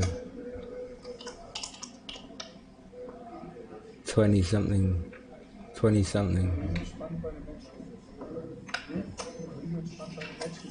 21. So it would be a double and a redouble pass if I, what did I roll? If he had the cube. Yeah, but actually now I rather would prefer to have lost.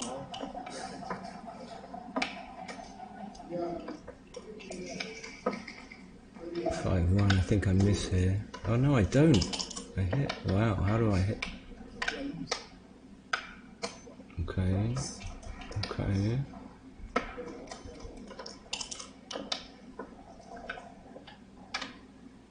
Four, 1. 4.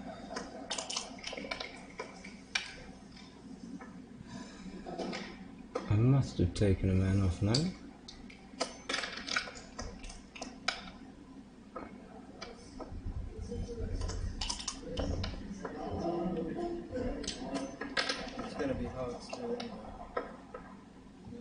Disappointed that I didn't win it from there. Disappointed. It seemed like I was going to win.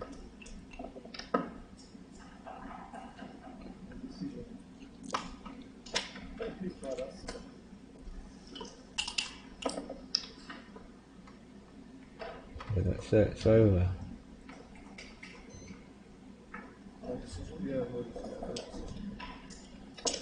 Okay, I was gonna stand there.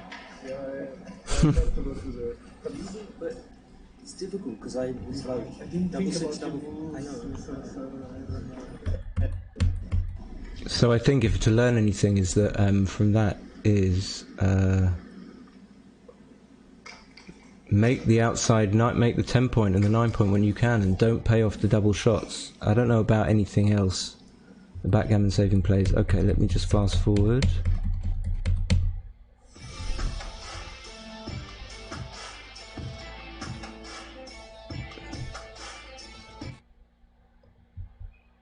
Matto's got adverts. He's raking in the money. Here we go. Okay.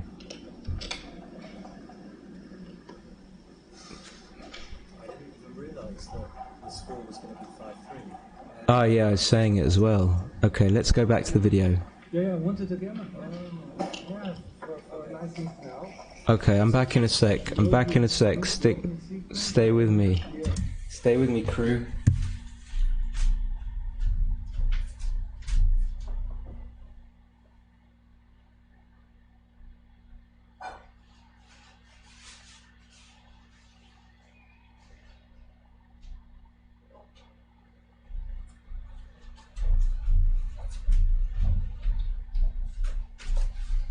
If you love the work you do, you never work a day in your life.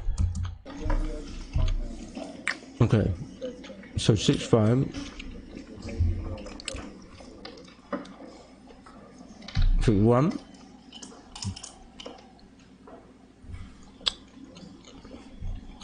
I think just down is fine now. I've escaped a checker. I want to preserve that single man back. I might take this. Ah, this is one, yeah.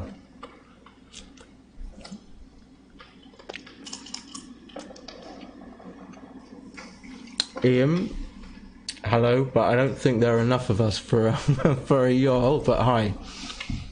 Nice to see you. I think you need to have like 11 for a y'all. Y'all. We got 8. Okay, so this 2-3.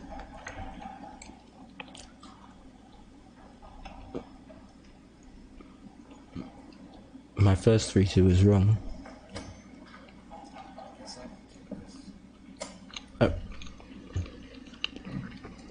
you can hear me say, I guess I have to take this, but I know from afterwards that Dirk thought this was a pass. So maybe it was.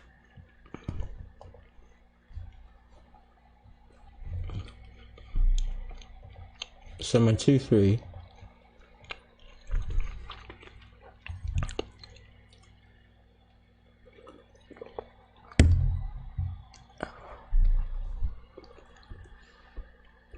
This is more Ian, this is just more of a hello.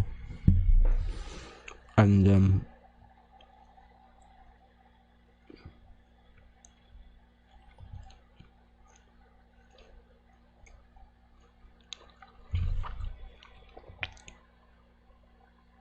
so my 2-3 was right, and then the cube.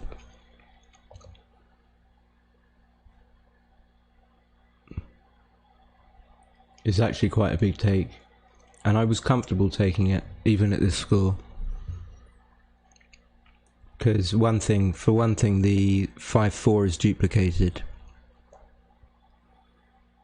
And I think if he rolls a 5-4, he's going to point on me on the 2-point. I'm pretty sure. But Dirk told me afterwards that he thought this was a pass, and I said to him, don't check it because I don't want to know. And then he checked it and came back to me and said, no, good news, it was a take. Because he didn't want me to make mistakes either. I mean, not that he cares about, he's obviously more concerned about himself, but he doesn't, he was happy for me as well, which is nice. Okay, so let's go back to the video. Dirk rolls a 6-2. I guess you just do this.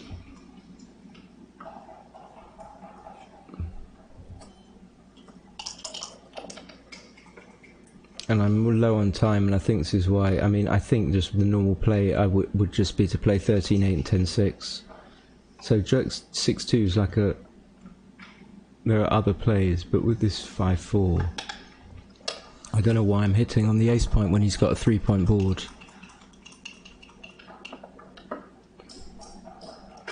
So double 2 is going to make the 5-point, and then I'm not sure what else.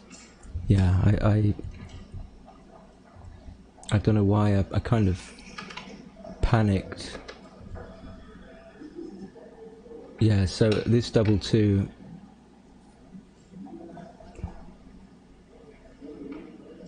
I think is wrong. Let's go to the...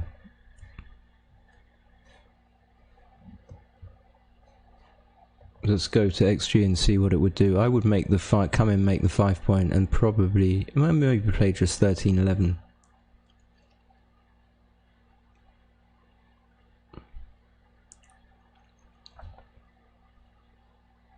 But actually 18-16 is better.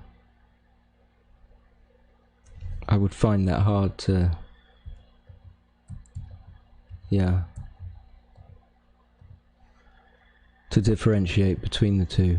Anyway.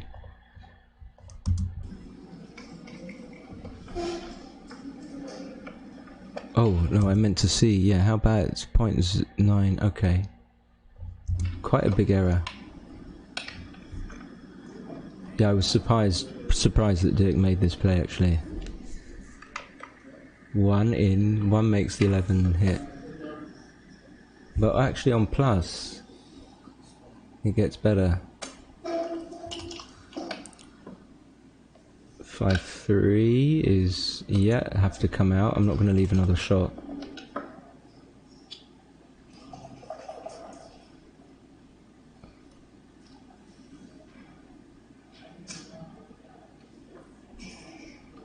How should he play this? I mean, he could do something like 7-5, 6-2, break the 6-point.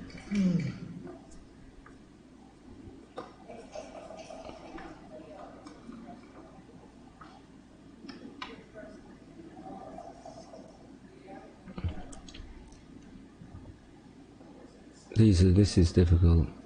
So I'm not sure if he just breaks the 11, why really it doesn't seem right not to go to the 5-point.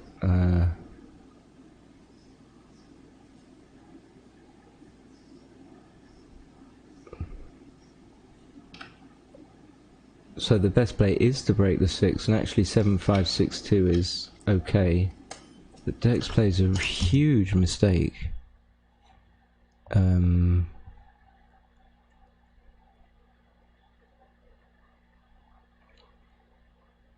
He needs to preserve his race lead, so 18-16 is kind of mandatory.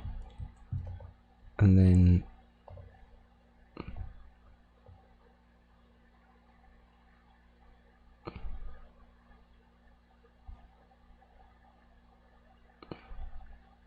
I see he was duping the 1. But by staying on the 18, I think he gave me good 6s, so... But I'm not really sure. I wouldn't have made this play, but I wouldn't have known it was such a big mistake. 0.2.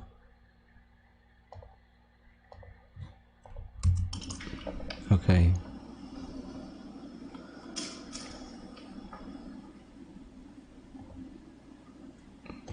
I had a 2-1, which I think was easy enough. Just hitting that one. Trying to minimize shots.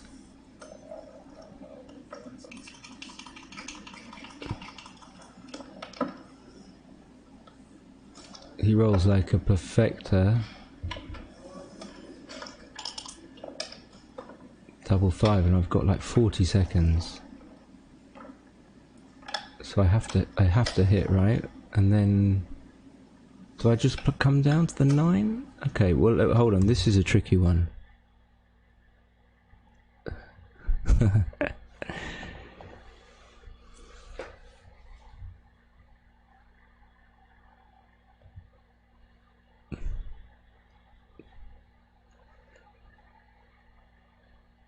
Let me I'm just speechless because we got the youngest GM in the universe in the chat. Yeah, it is true. I think so. Who played? Was it you then, Ryan, that outplayed Dirk as well? But this double 5 is everything's going to be obvious to Ryan. So how do we play this double 5? Like we have to hit, we have to come in, we have to hit, and then it's not easy for me because if I come out, then we leave like almost 20 shots. Well, we leave like 15 shots. I don't know exactly how many it is.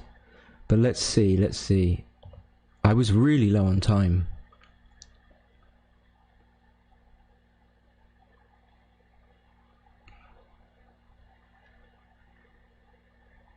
I didn't even consider 13-8.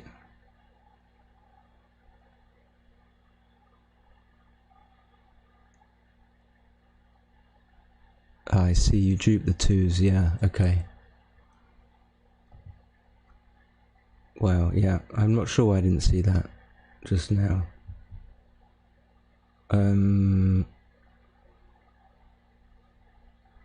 Okay, let's go back to the video.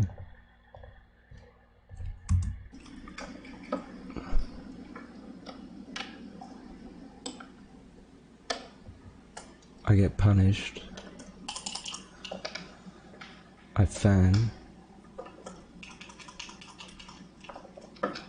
And there I am thinking that I took a horrible pass. I screwed up all the plays. And it's partly true. 5-6.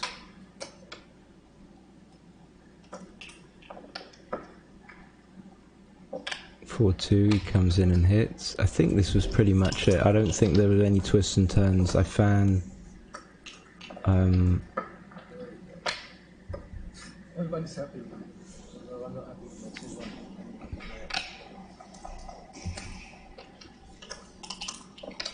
that. I did roll a 4, but he rolled double aces. Not clear to switch from the 6, but it's got to be reasonable. Actually, it's not. Wait.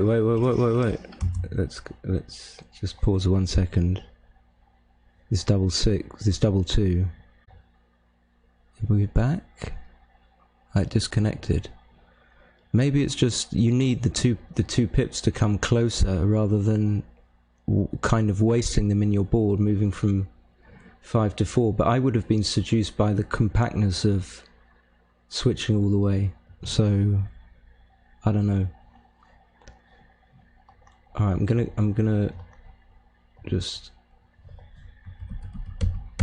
go back a little bit, and then we'll go back to the video. Yeah, more returns. I think you're right. Yeah. Hi, Kenneth.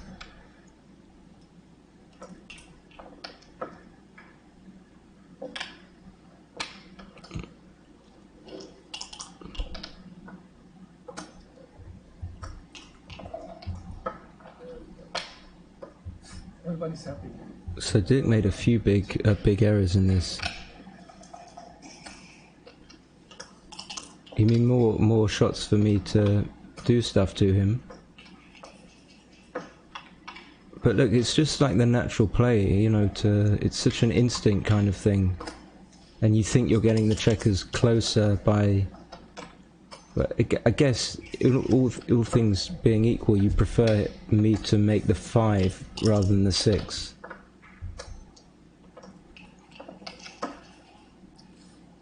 Six, 5. I don't like to play 6-1 here. I don't think it's necessary at all against a 2-point board. So,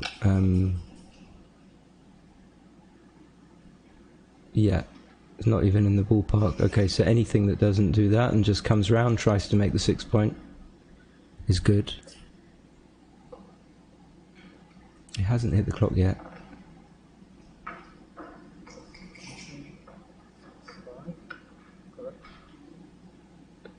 To be honest, he asked me, is that correct? I wasn't following the... I probably had zoned out.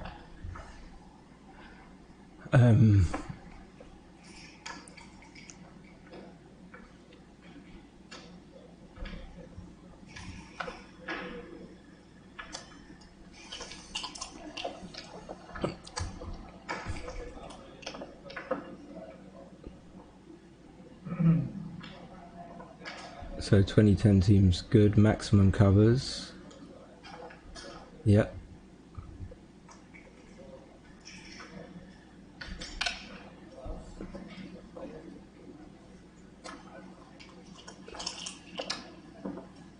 And that was it. I didn't come in, which is bad.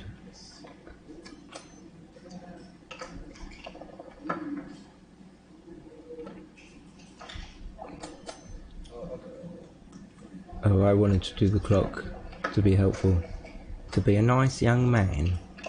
Okay, and that was it. He gammoned me. I don't think we need to... You can trust me that he gammoned me. I think what we're going to do is we're going to go back to the board and just review. Let's review what happened in this match, and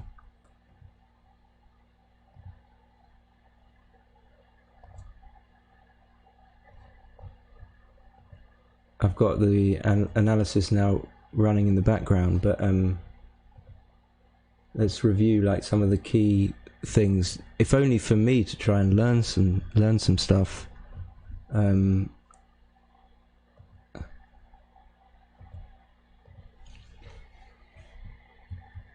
What did we have? Oh, it's not okay. It's being a bit slow. Yeah, just going through the match from start to finish. If you will allow that, and just tell me anything that you find interesting that you want me to stop at. And that 3-1.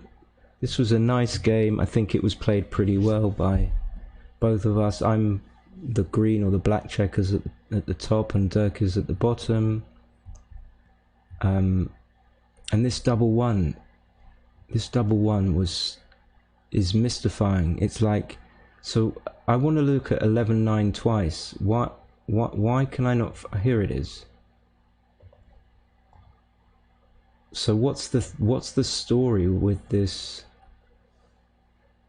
What is going on? This is what it looks like before any move. Now I can see that, like, the gains from hitting are that the guy comes in and he might not have enough time to hold me, as in I'm the guy, might not have enough time to hold the prime. And so that's the gain from making, from actually hitting. But I guess it's so touch and go as to whether or not you gain, whether or not I do actually have to break because of being retarded and having to come back in Dirk's home board after being hit. I guess it's so unclear as to whether that happens that makes the plays very close. Something like that anyway. I mean, has anyone got anything to say about the double one? Okay, then it's really lagging a little bit, and then Dirk just had to kind of avoid leaving shots, and then this 6-1 is interesting. It's really difficult to even see this. He should just hit and slot and leave 11 shots. Of course, like some of the time he's going to hit and not be able to come out. Sorry, I'm going to hit and not be able to come out, and I'm going to crunch. So, yeah. If you can see that, then it might make it easier to find a play like that.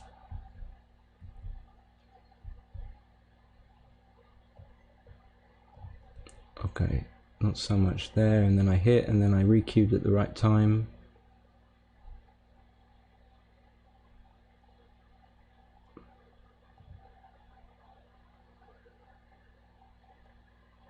Here this 4-1 maybe just watch out for when your opponent has, even if you've got the golden point, if your opponent's got the 4 point, just be a bit careful. And also, like I said, you don't want to be hit there on the 9 point. I think that's my take on it.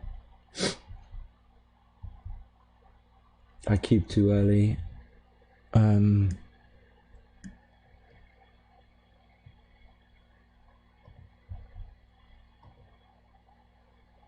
This computer is way too slow.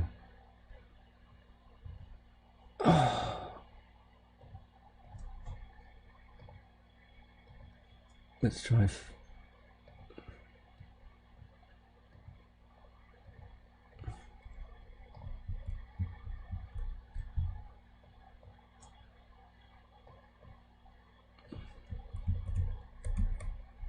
It's still so slow.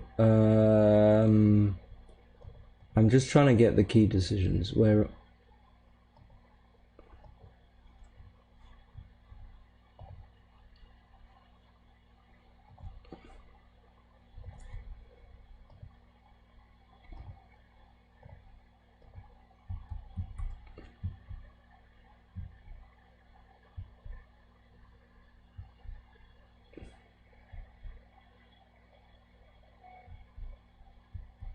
Okay, here we go.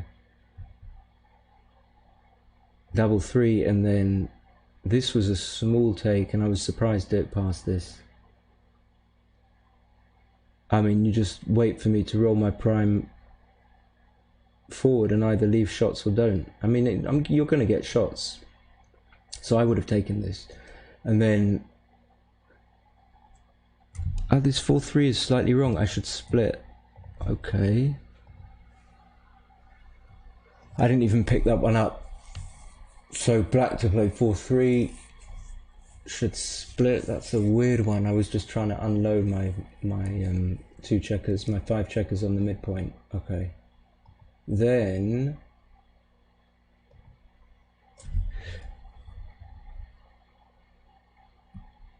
what happened in this 4-1 game?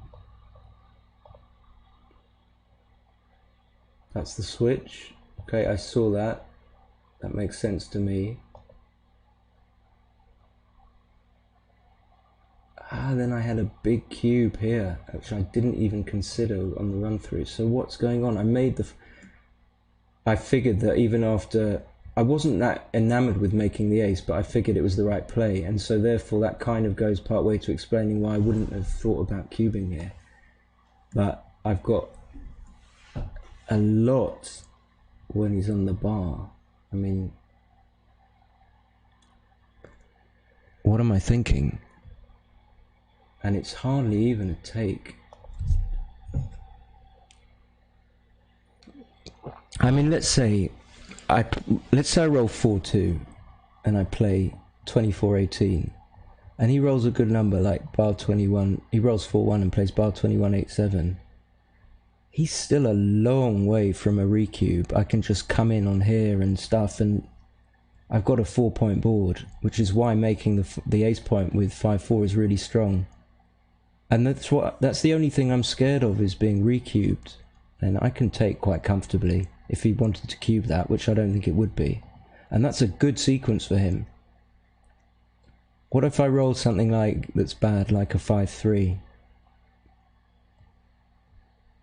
And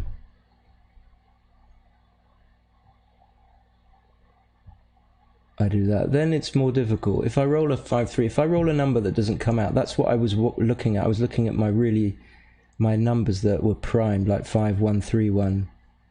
If I roll something like that, I'm not in good shape. You know, even if he fans, I then have to do the thing that I had a chance of doing on the previous go. So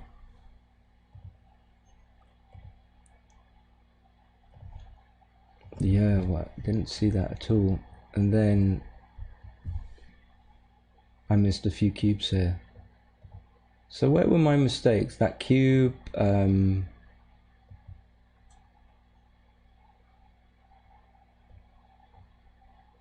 Dirk cube way too early here. Dirk, not Dirk, Dirk.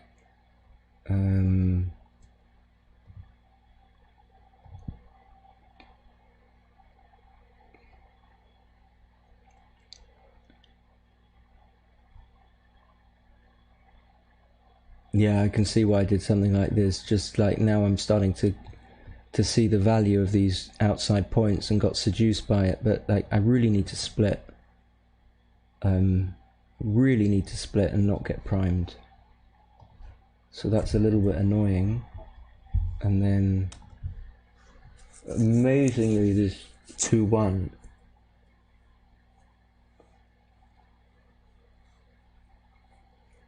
Saving only 1% more gammon. I'm not sure why this is right. I'm really not sure.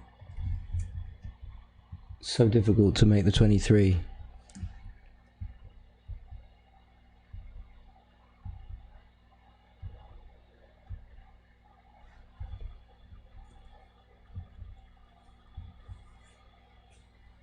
(22 and 11). Okay.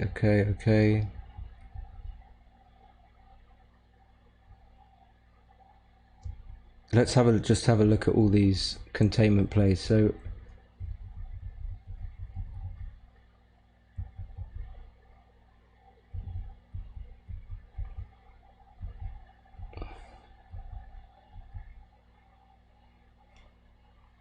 four two. Okay, let's the 4-1.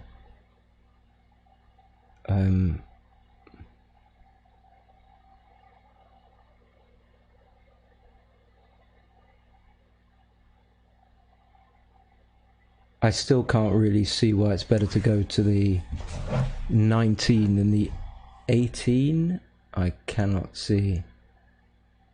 Other than that, maybe this is the deal, that when he comes here, he has to come there. Then you want the 19 point to block 6s, 4s, and 3s. But he's not there yet.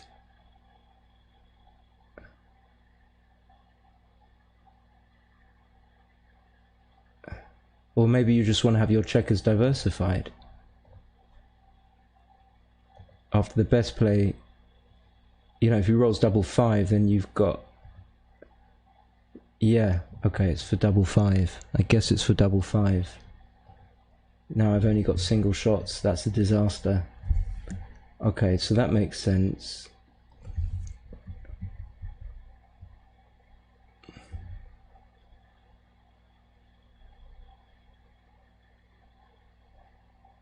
And maybe the same deal here for double 5. Now if he rolls double 5 single shots, again, only if I make the right play. No, what am I talking about? Still only single shots, so it's nothing to do with that. I went for more outfield coverage. This saves more backgammons, I guess. I don't know. I don't know what's going on there. That's too difficult.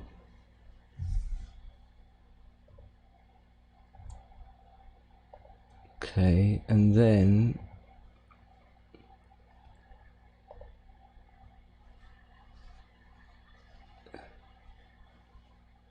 5-3, yeah, just make the 9. But although it's close,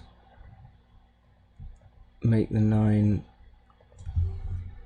I would need to have a look at these on my own because it would take too much time for me to work these out and not bore you guys to tears, which I'm probably doing already. But these are just like tricky plays that come up that you have to get right. Then the 4-1. Okay, now I've learned something. Just no need to give a double shot bonanza 3-6 for nothing. So just hit and then do anything else with the 4. Oh, actually no. It's never as easy.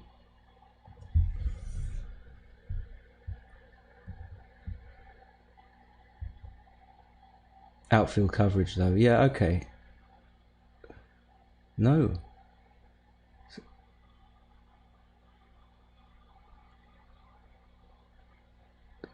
We got our nerd caps on. Beautiful. So I actually don't think I understand this. Yeah, I think I understand you don't want to get hit, but 19...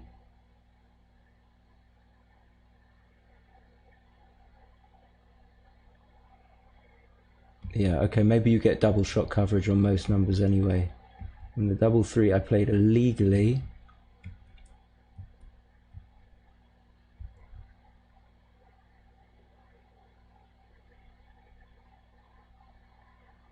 So I should just have blocked 6s, 4s and 3s here. I didn't see that with the 2-6. I didn't see that.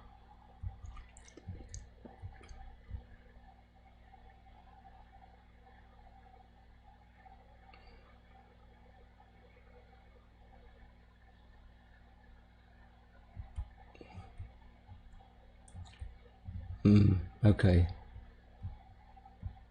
I think we pretty much come to the end.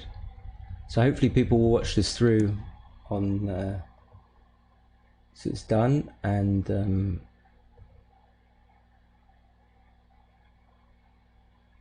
oh, here, this 3-2. Oh dear, this is a big one. Okay. This is a big one. Just come up. Okay, I can see why you just played 21 and 11. Okay.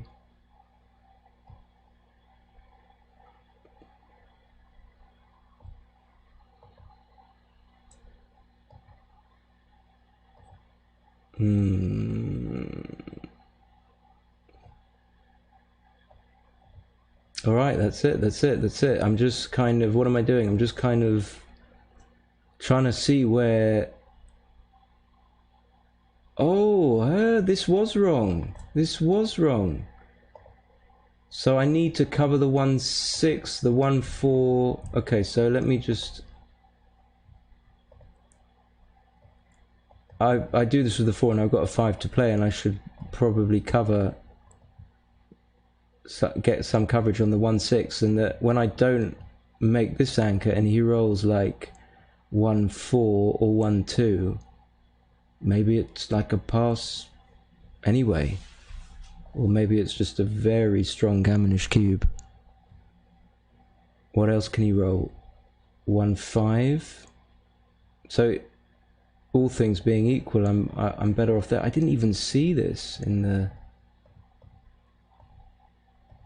analysis.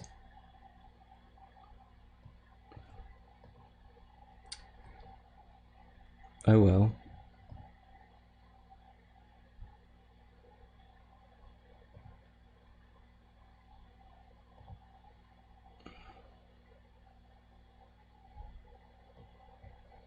It was a very nice match. Alright, I'm going to leave you guys, but thanks for watching. That's I'll carry on do my next ones if I get the time, and see you guys later.